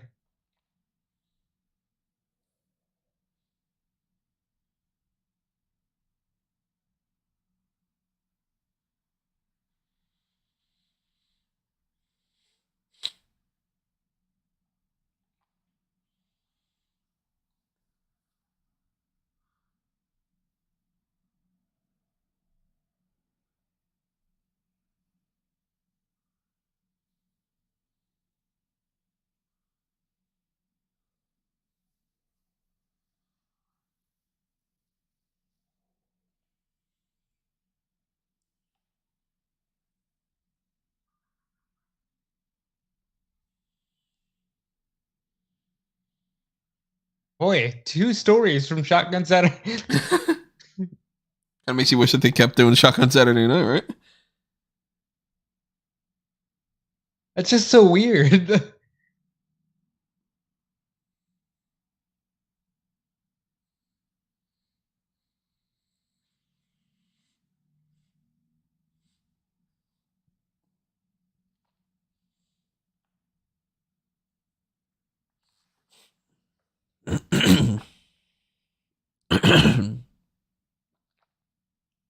Integrity, loyalty.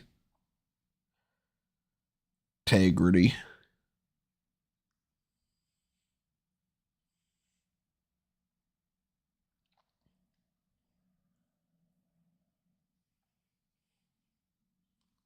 I can't believe that still gets a pop.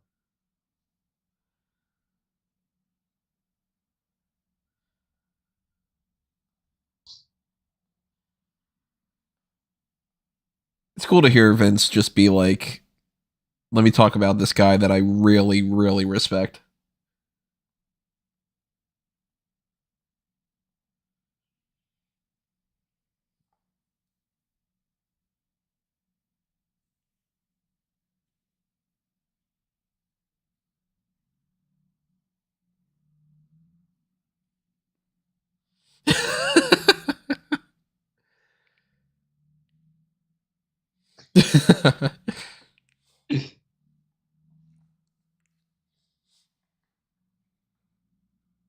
What if Undertaker after all this just goes, thanks?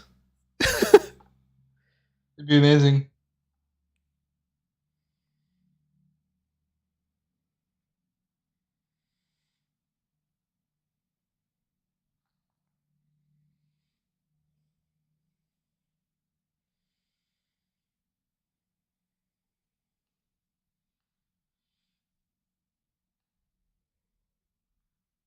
Aw, love.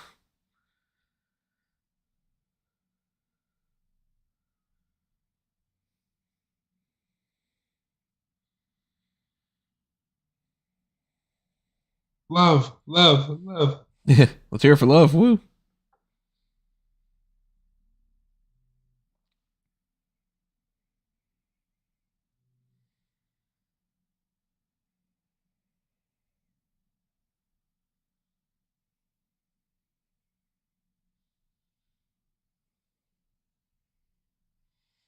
Here we go with the standing ovation coming up.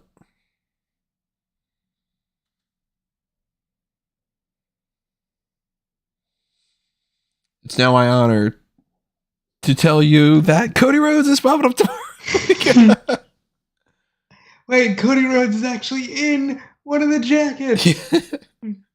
Cody Rhodes is a mannequin. It's his new gimmick. Whoa, he's a mannequin. Wow, he called him Mark Calloway. I mean, everybody knows. Yeah. I know, but like that was weird.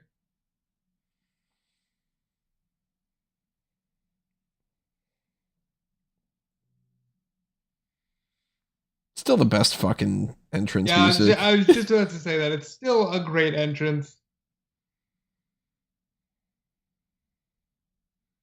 And he hasn't performed it in front of people in a long time. Do you think he's going to come out as Undertaker, or do you think he's going to come out Oh, as absolutely. himself? The last chance you get an excuse to put on the coat. No, looks like he's just wearing a suit. Yeah, no hat. I hate it here. Oh, he's got a microphone attached to him, I think.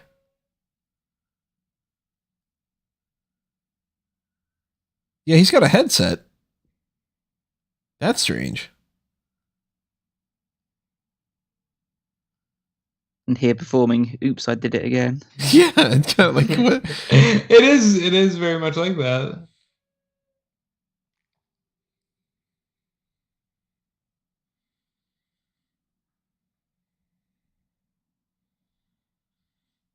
Maybe he doesn't want to stand in front of the podium.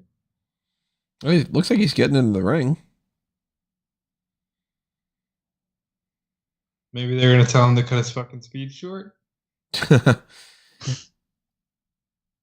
And wrap it up, Mark. People got places to go. Oh, the microphone just picked up him telling Vince McMahon, "I love you."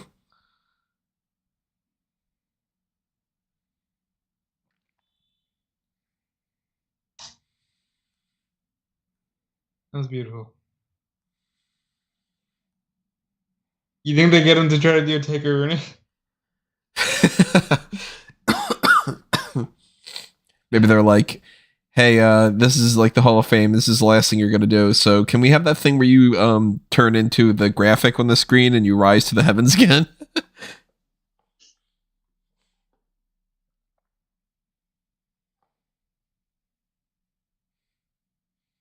It seems like it's mostly he's mic'd up just so he can walk around. It's strange that they would go through the effort for that. Maybe he don't want to stand there. You know? Hair is awful though. Be nice. Could be worse. Could be Michaels. Yeah. Michaels at least has the decency to put the hat on. Well, he's got no shortage of hats in that ring. Yeah, that's true. Maybe you should put one on. Real men don't wear hats. I like the hat McCullough. Free hat, free hat.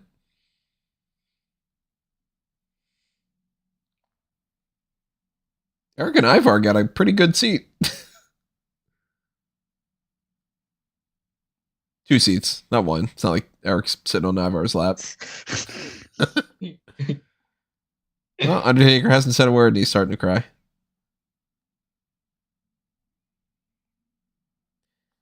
I'm glad that's more normal. But it almost makes these days. almost makes me glad that his retirement thing wasn't in front of people. Well, that's what he said. Because it would still be going on at this point.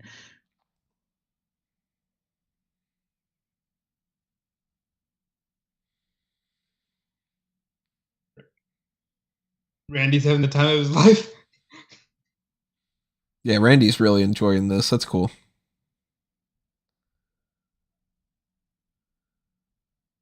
Looks like Shayna's crying. Bianca's crying.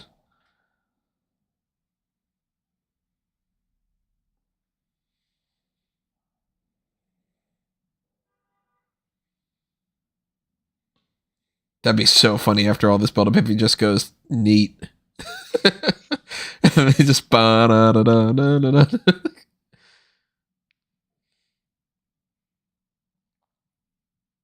Drew McIntyre's got on a full like kilt regalia and everything.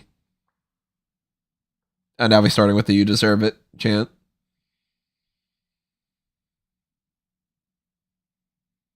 I mean, they're on Peacock, so it's not like they have to cut the feed at 12, you know? Yeah, just let him get 30 minutes of adulation.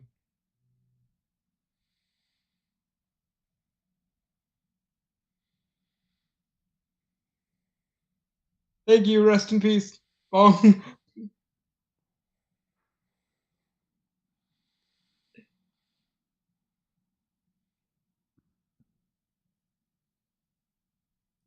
He just goes, "I'm going to AEW."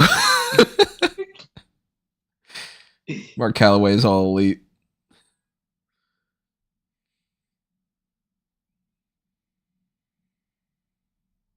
I've got something to say to all you people. I was talking to Glenn backstage about the liberals. I didn't need any of you. You all make me sick. You know, for 30 years, I dealt with your bullshit. I signed your fucking autographs. I was a dead man for 30 years. Sarah, I miss you. It's kind of Fuck. like so many different awful things that you could say. All I have to say is, I was obliged to be here. Thank you for all your fucking money. Baba booey, baba booey. Beetlejuice, Beetlejuice, Beetlejuice.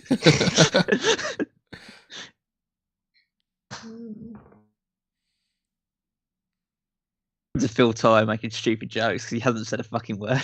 Yeah. But, I mean, this is a big deal for him, obviously. I know. He's trying crowd, so hard not to cry. Yeah, stop making it all about you, crowd. Come on, you can let him talk for a bit.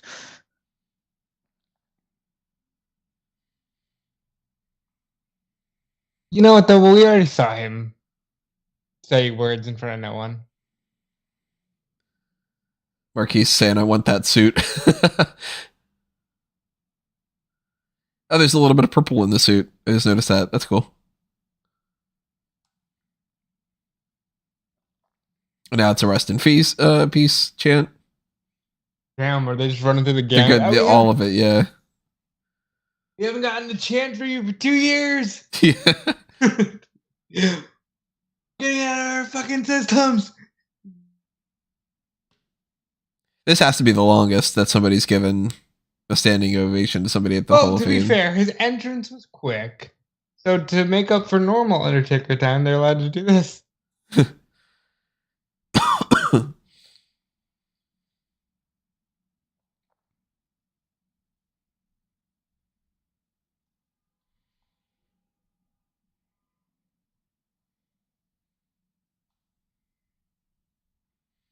They actually gave him a title card, a lower third. In case you didn't know who he was. Right, yeah.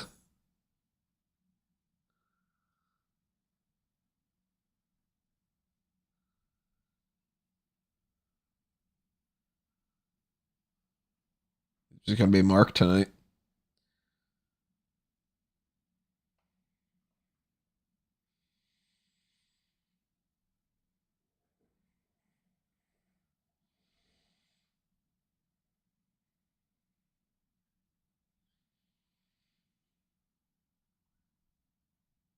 Are they chanting Mark?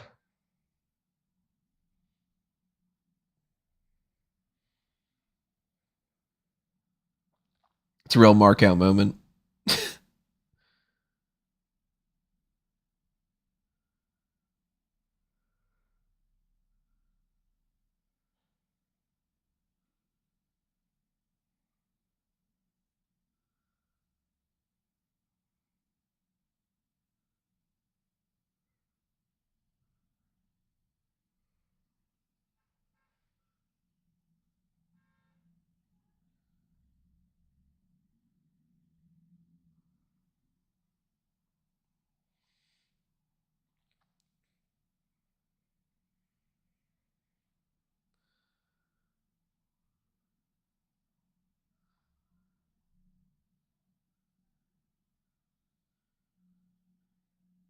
Things like this are so crazy, though. Like, you got to imagine somebody in the Hall of Fame crowd right now, like the NXT folk or something,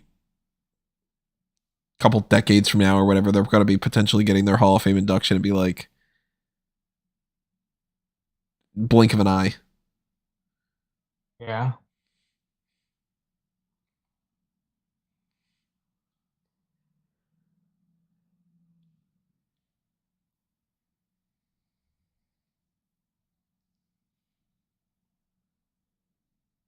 I like that Taker was like, I don't want to stand there.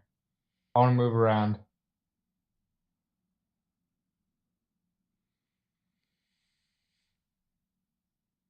Somebody in the crowd just said, choke slam me.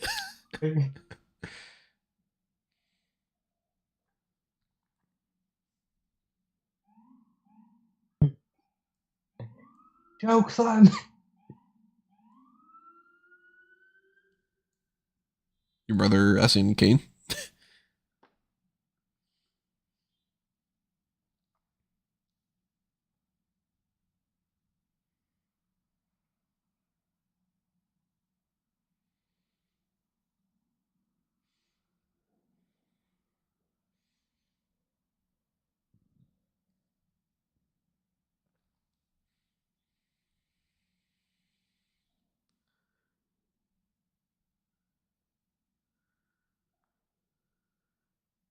His brother's name's David.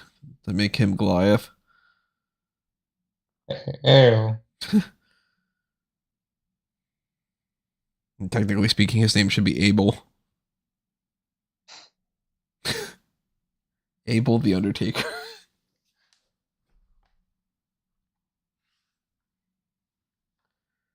People booing pro basketball.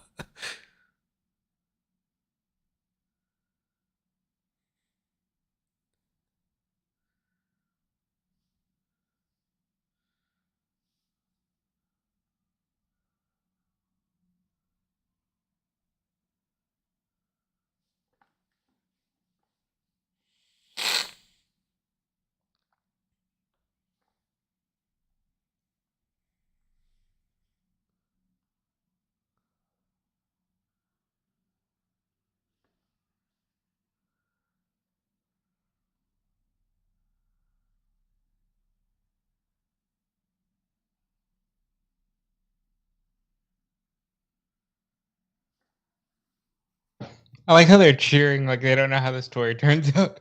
Yeah. Don't be into basketball, Taker. Go into wrestling. Joke's on me. Yeah.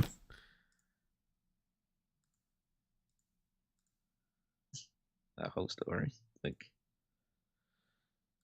when I had to give up on getting a real job, I could turn to pro wrestling. Give up on the basketball stuff. That's basically Kevin Nash's story into wrestling as well. Yeah. A lot of people with football. Yeah, back when men used to stand up to their parents, guys. So my journey into wrestling is like pretty much everyone else's. I failed at the thing I wanted to do, and so wrestling came cool. Wrestling came coolly.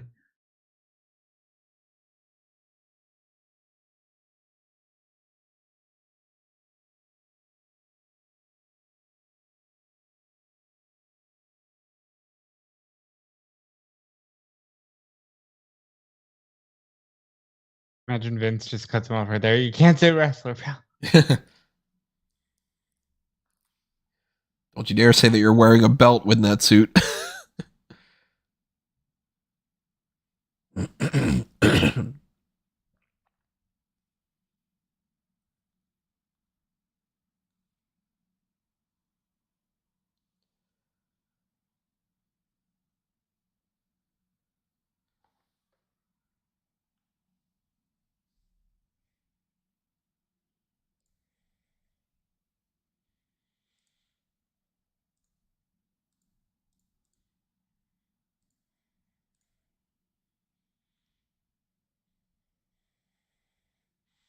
Smark from Texas who has squabbles with his parents.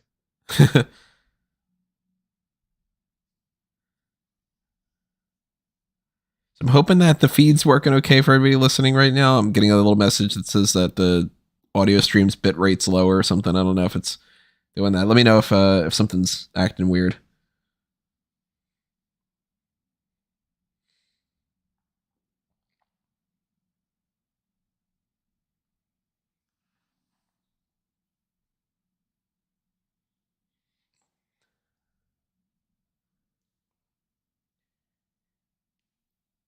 He's like, so I'm going to reveal one of my mental signature moves. One of them, acronyms. They're really useful.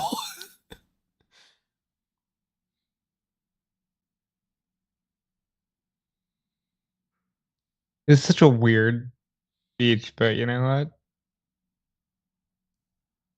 Good for him.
Curious who the kid is that he's talking about.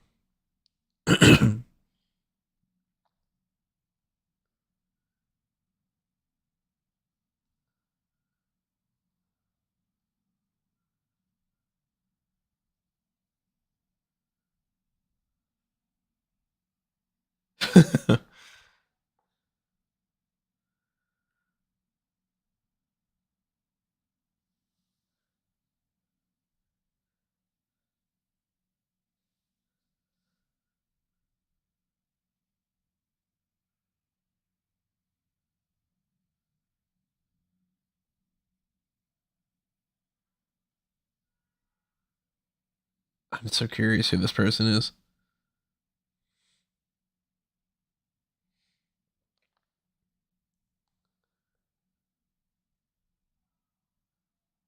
It was Shang. He's like the person botched all these things or whatever. It was Shane McMahon at WrestleMania a couple of years back. Definitely an enhancement match.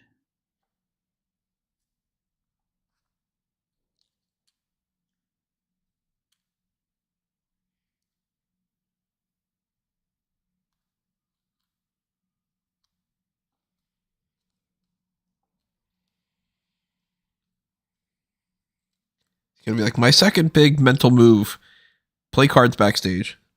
No video games.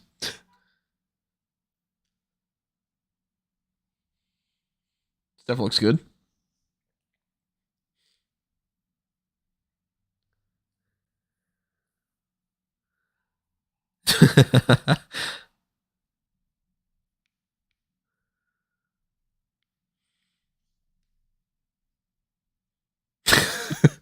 That's good line.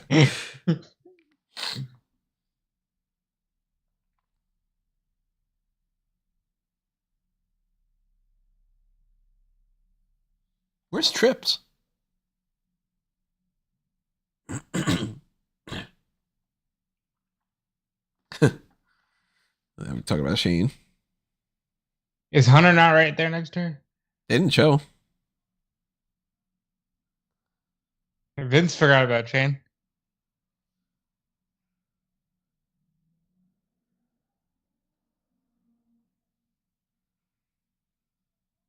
Jimmy Hart.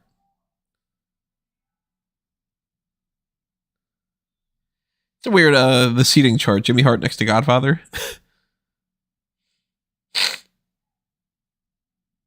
Now I understand Michael P.S. Hayes.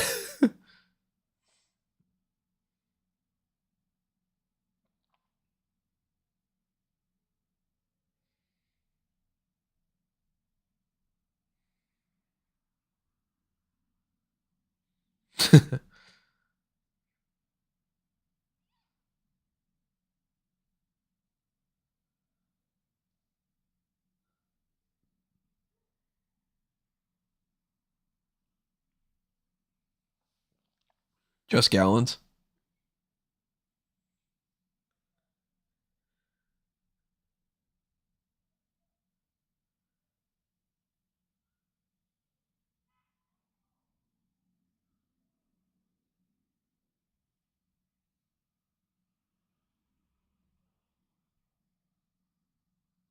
And a whole lot of women.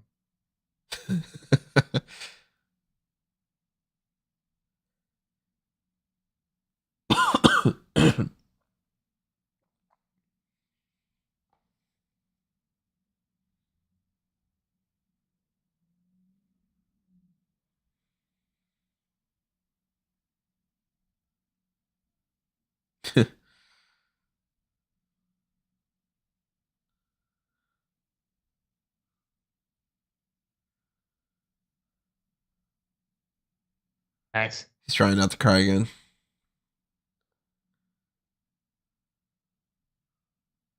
Never would have imagined we hear so much BSK talk in the last few years.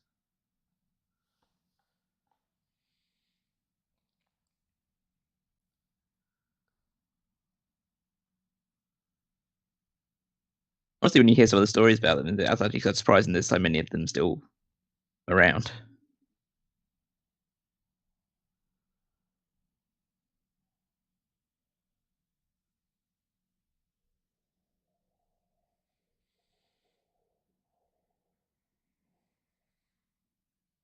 Brian Adams getting a mention. Here comes the crush. Here comes the...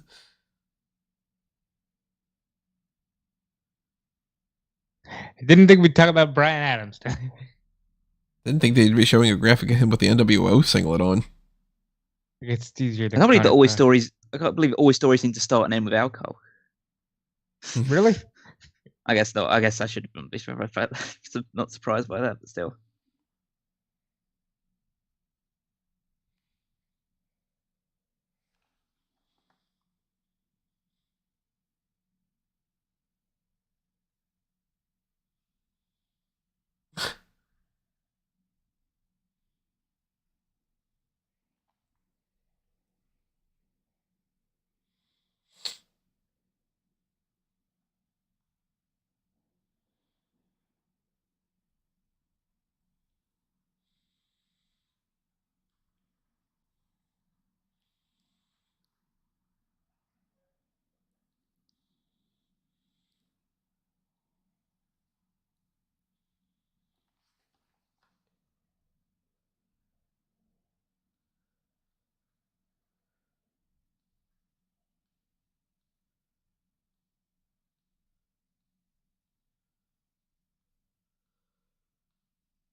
Sounds like an analogy. You want to come break bricks? You know? Like, where are you going? Oh, honey, I'm just going to go break bricks with the boys.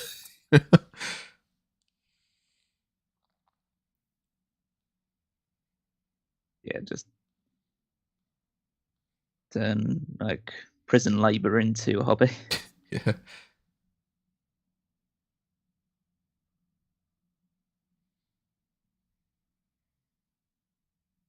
Got worried about that this whole thing's like essentially going through, like, he's been around so long that so many people have Passed away. yeah. Oh, the cucumbers.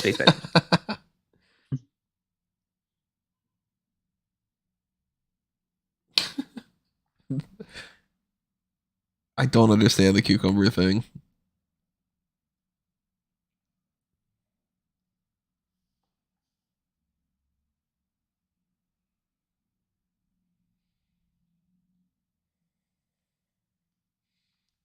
Big Kane. Imagine how your career goes if you just stuck with Isaac Yankem.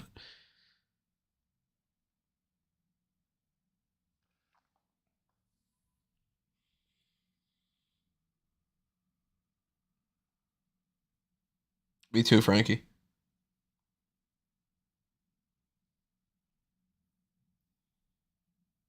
What did Frankie say? I'm not reading the chat.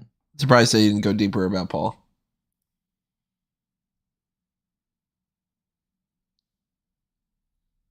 He's still I think got he to wanted get to through try and Shawn focus on Michaels. some alive people now. Yeah, he's still got to get through like Michaels and Trips and.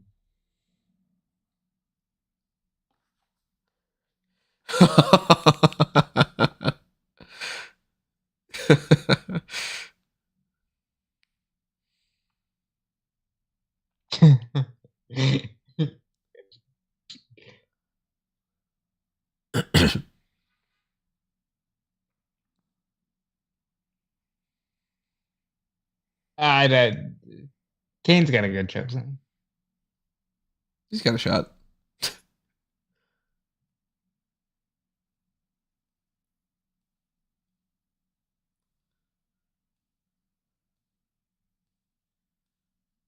of cornbread.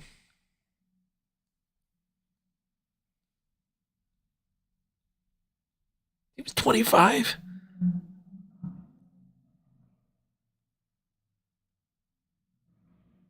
He got a big pop for red beans and rice. Wouldn't have been on my list of things I would expect in a Hall of Fame ceremony.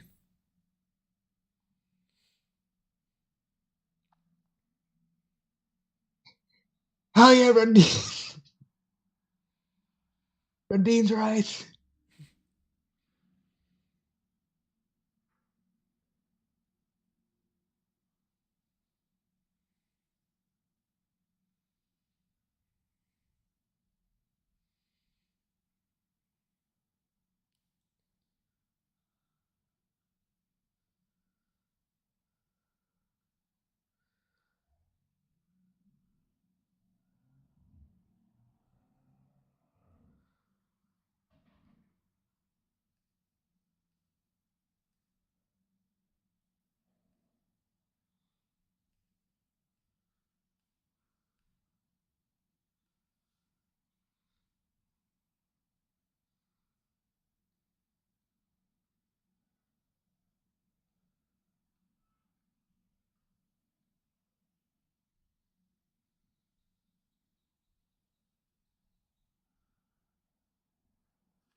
It's always true.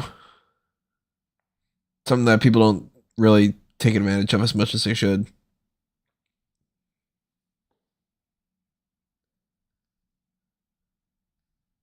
Yeah, Is he going to transition into talking about how he bullied so many people with the courtroom, the wrestling courtroom thing?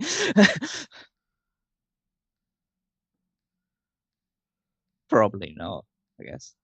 I would imagine not. But you never know. Yeah, leave that up.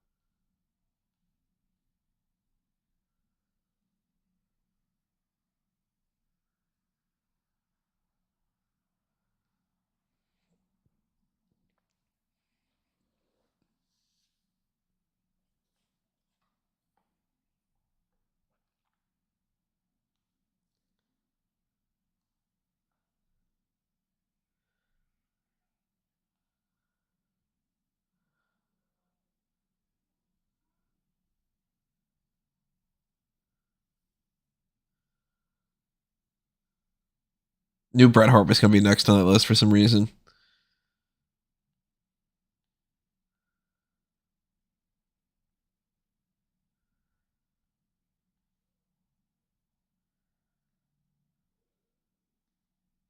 It's funny for him to be like, Bret Hart paved the way for my generation. Like, dude, you were in the same generation.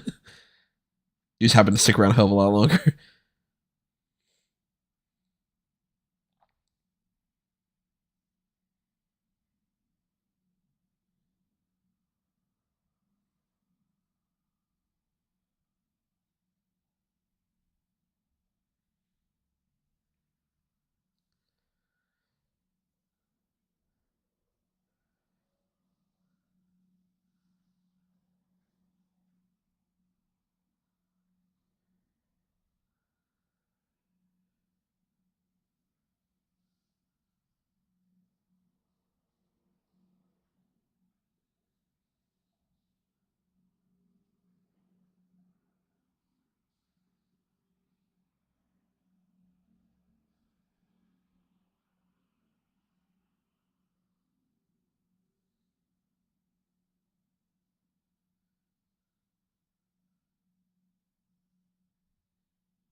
I always like when they shout out people who don't, Right.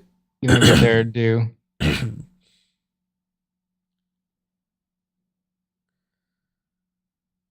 Yeah, like this Terry Anderson. Like, I don't know Terry Anderson, but shit, of course she deserves to get a round of applause. Uh,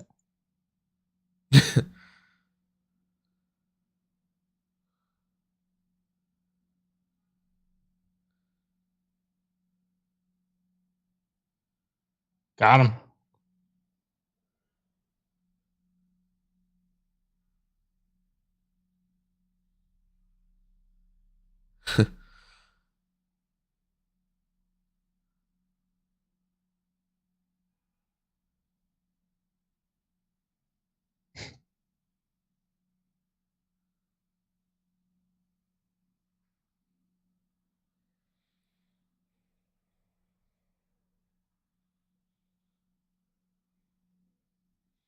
Where's HBK?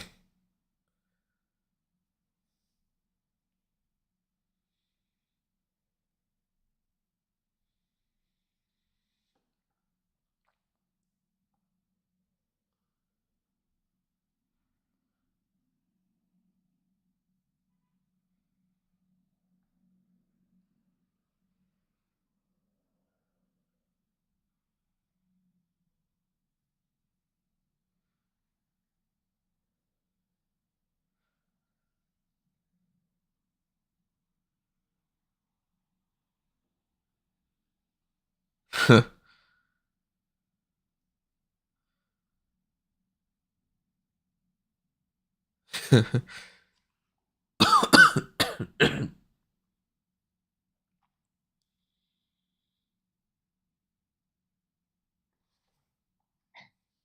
you imagine that? Right.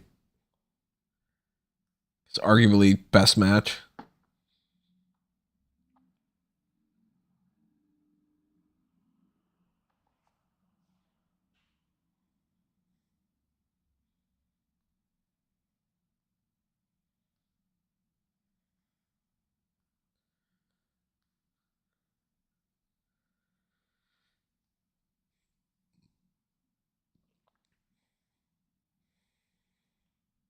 Yep.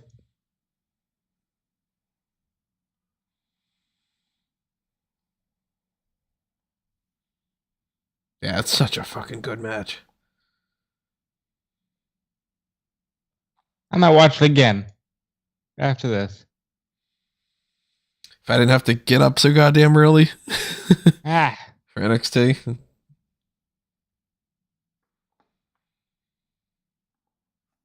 Russell Shawn Michaels. I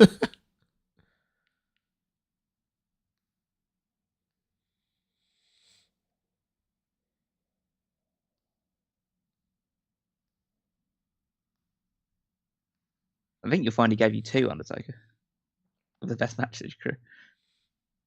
Actually, probably more than that even. Hmm. What, the first Hell in a Cell?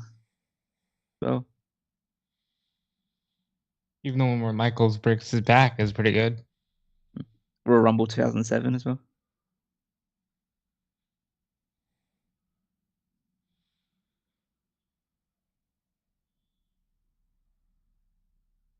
Who's that guy that he's pointing up?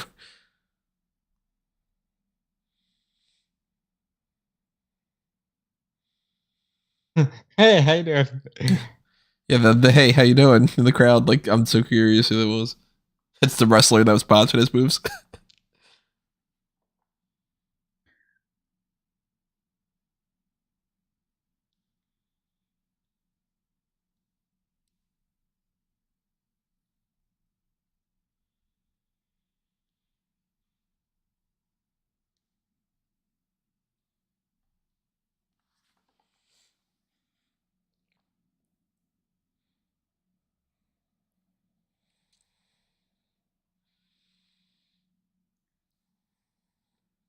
Man.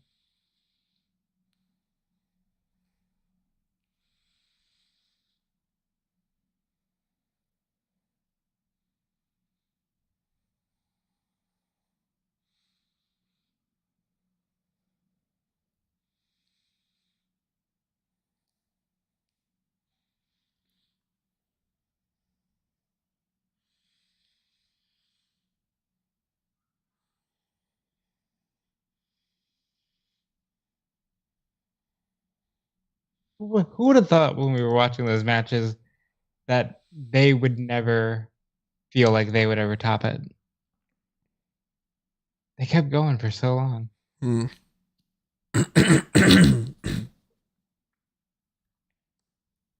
Gunner.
That's gotta feel cool. Like you're getting a pop at the Hall of Fame because your dad's getting inducted, you know, like Oh yeah.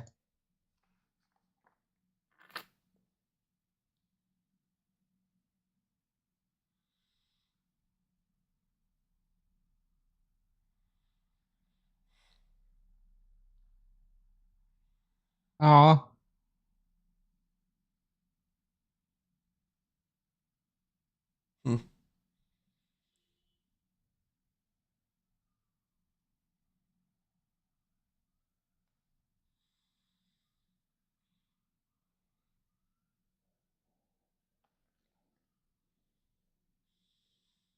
So for context, he's not still having kids. They adopted.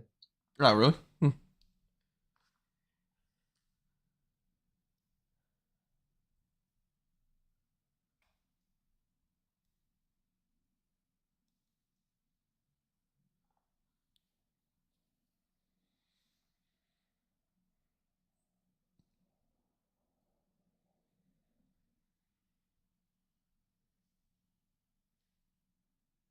So I'm drinking with my dad. It's like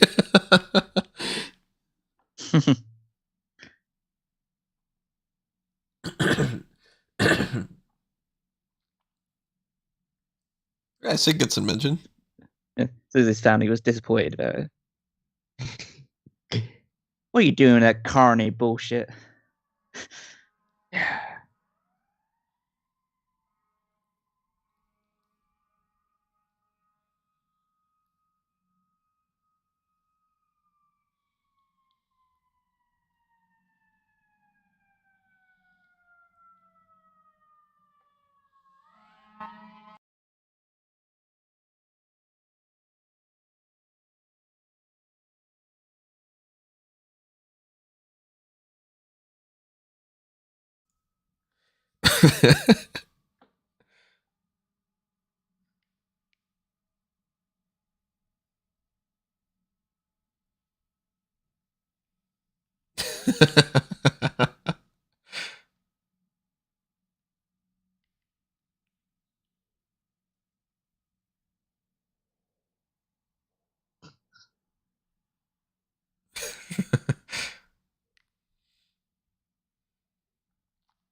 He's got the record for longest speech, right? Oh, yeah, easily. But, I mean, it's Undertaker, He deserves so. it. I'm not saying he broke that by the time the standing ovation was over. That's true. I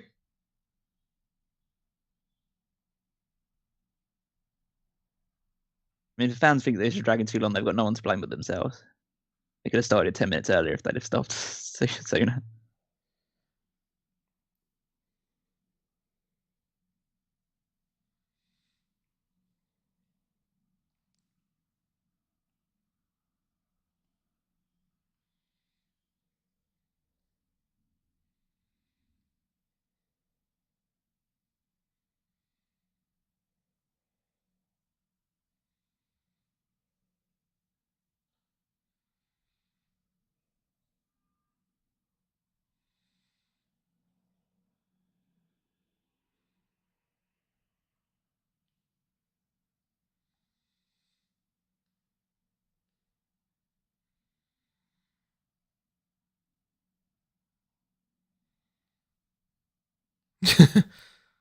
They look like they have just a genuine relationship.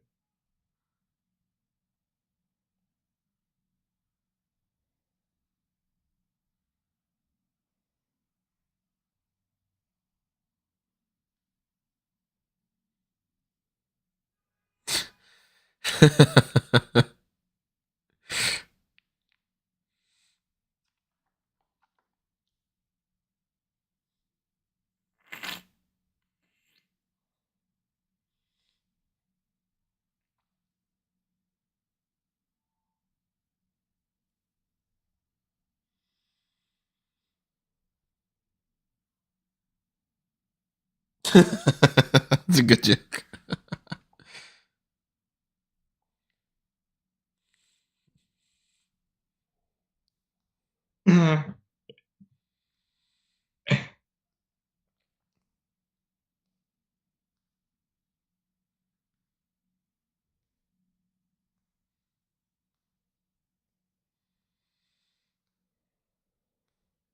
Well, the crowd like, woo, get over God. Here for Jesus. Jeez. Jeez. Let's go, Jesus. Jesus.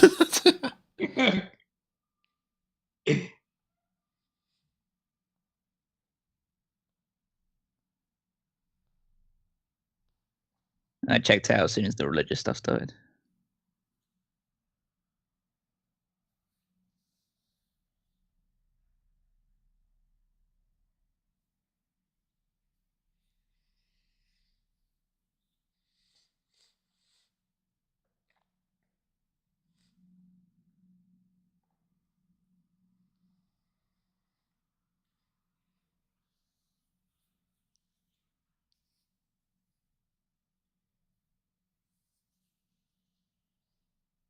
Ben in the chat. Seth Rollins' opponent is Jesus with Undertaker as his manager.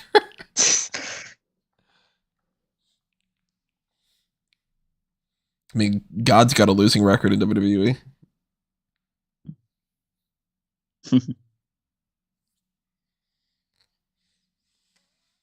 God has to go over and take this. We tie in with the Messiah thing. Yeah.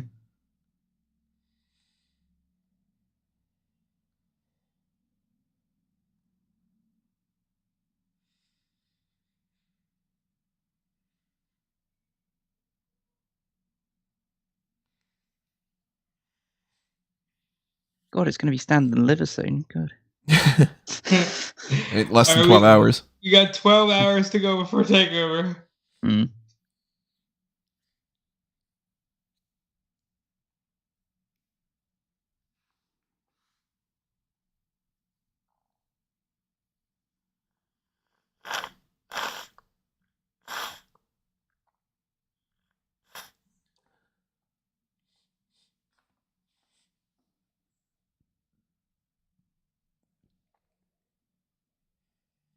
Think Vince is crying backstage?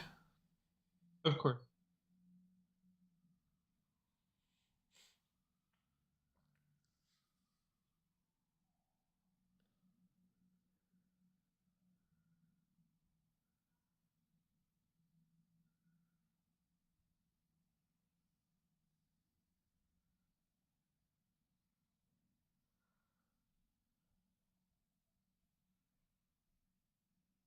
So I challenge you to a match at WrestleMania.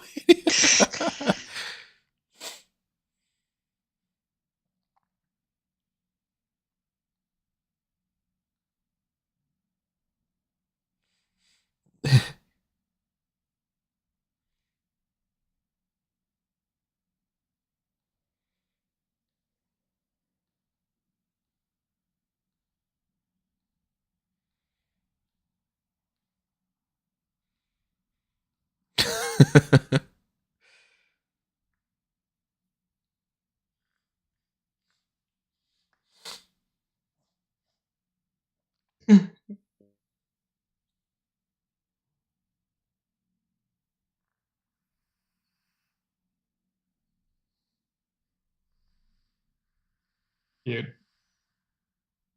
Yeah, the Tiggeroonie. Mm-hmm.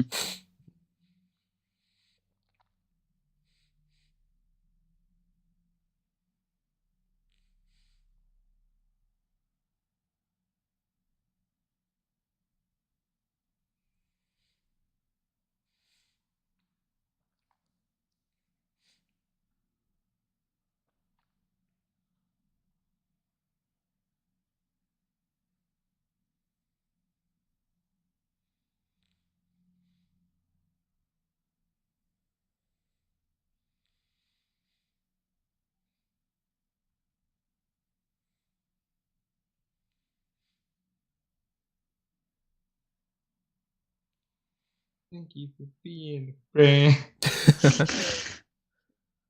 He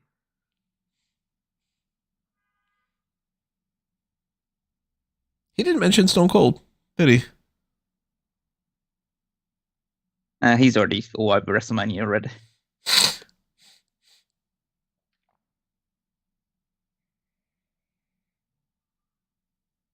This really does feel like a TED Talk. Somebody mentioned that earlier. It's just a TED Talk. Ben in the chat says, and now for the second half of my speech.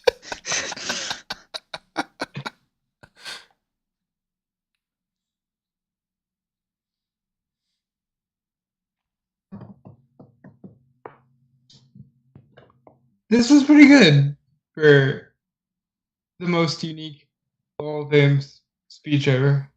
I think he's prepping for his career as an after dinner speaker now. The I'd like to announce the Undertaker motivational speaking tour. Brothers of Motivation. Just Called Just Take It. It's about taking opportunities in life. The Brothers of Discussion. That's good. That's their new podcast series.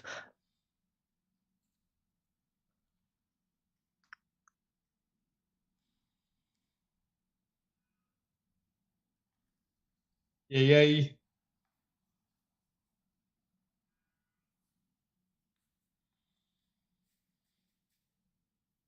That dude, That the was crowd's fucking phenomenal. feeling it. He's just like, "Ah!"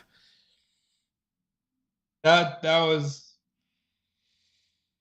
as good of a speech as you can get. Frankie, they did, for a split second, they did chant one more match. He kind of cut them off. You cut them off real quick. Yeah. No.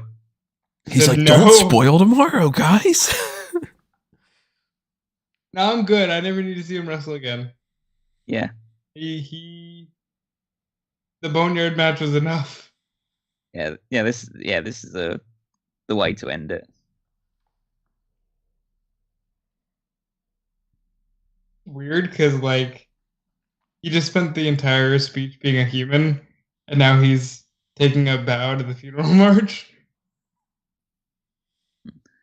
Yeah, 'cause it's kind of like now that he's like, well, spent the last few years as well as this, just completely Yeah. pulling back the curtain and everything.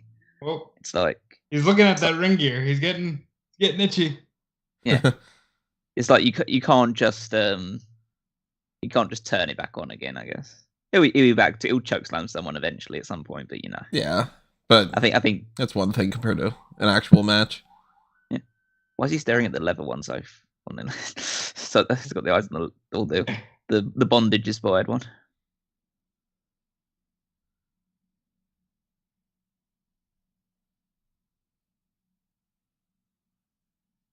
Mark keeps like, do the thing. Say the line, Mark. Yeah. Line. I didn't do it.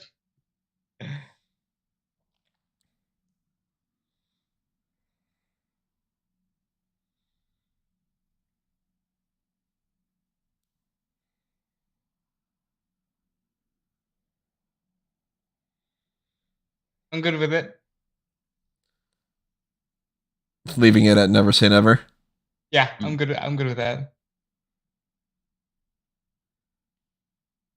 He means Very he cute to might see. wrestle again. You never know. He's just teasing it, Marquise. Yeah. I mean, look at how many times some other people have retired. You never really retire in wrestling. Didn't mention this, but not only was Orton having a great time tonight, fucking banger suit. Yeah, Randy's phenomenal. Preparing for That's when Jerry he goes Lawler. in as well.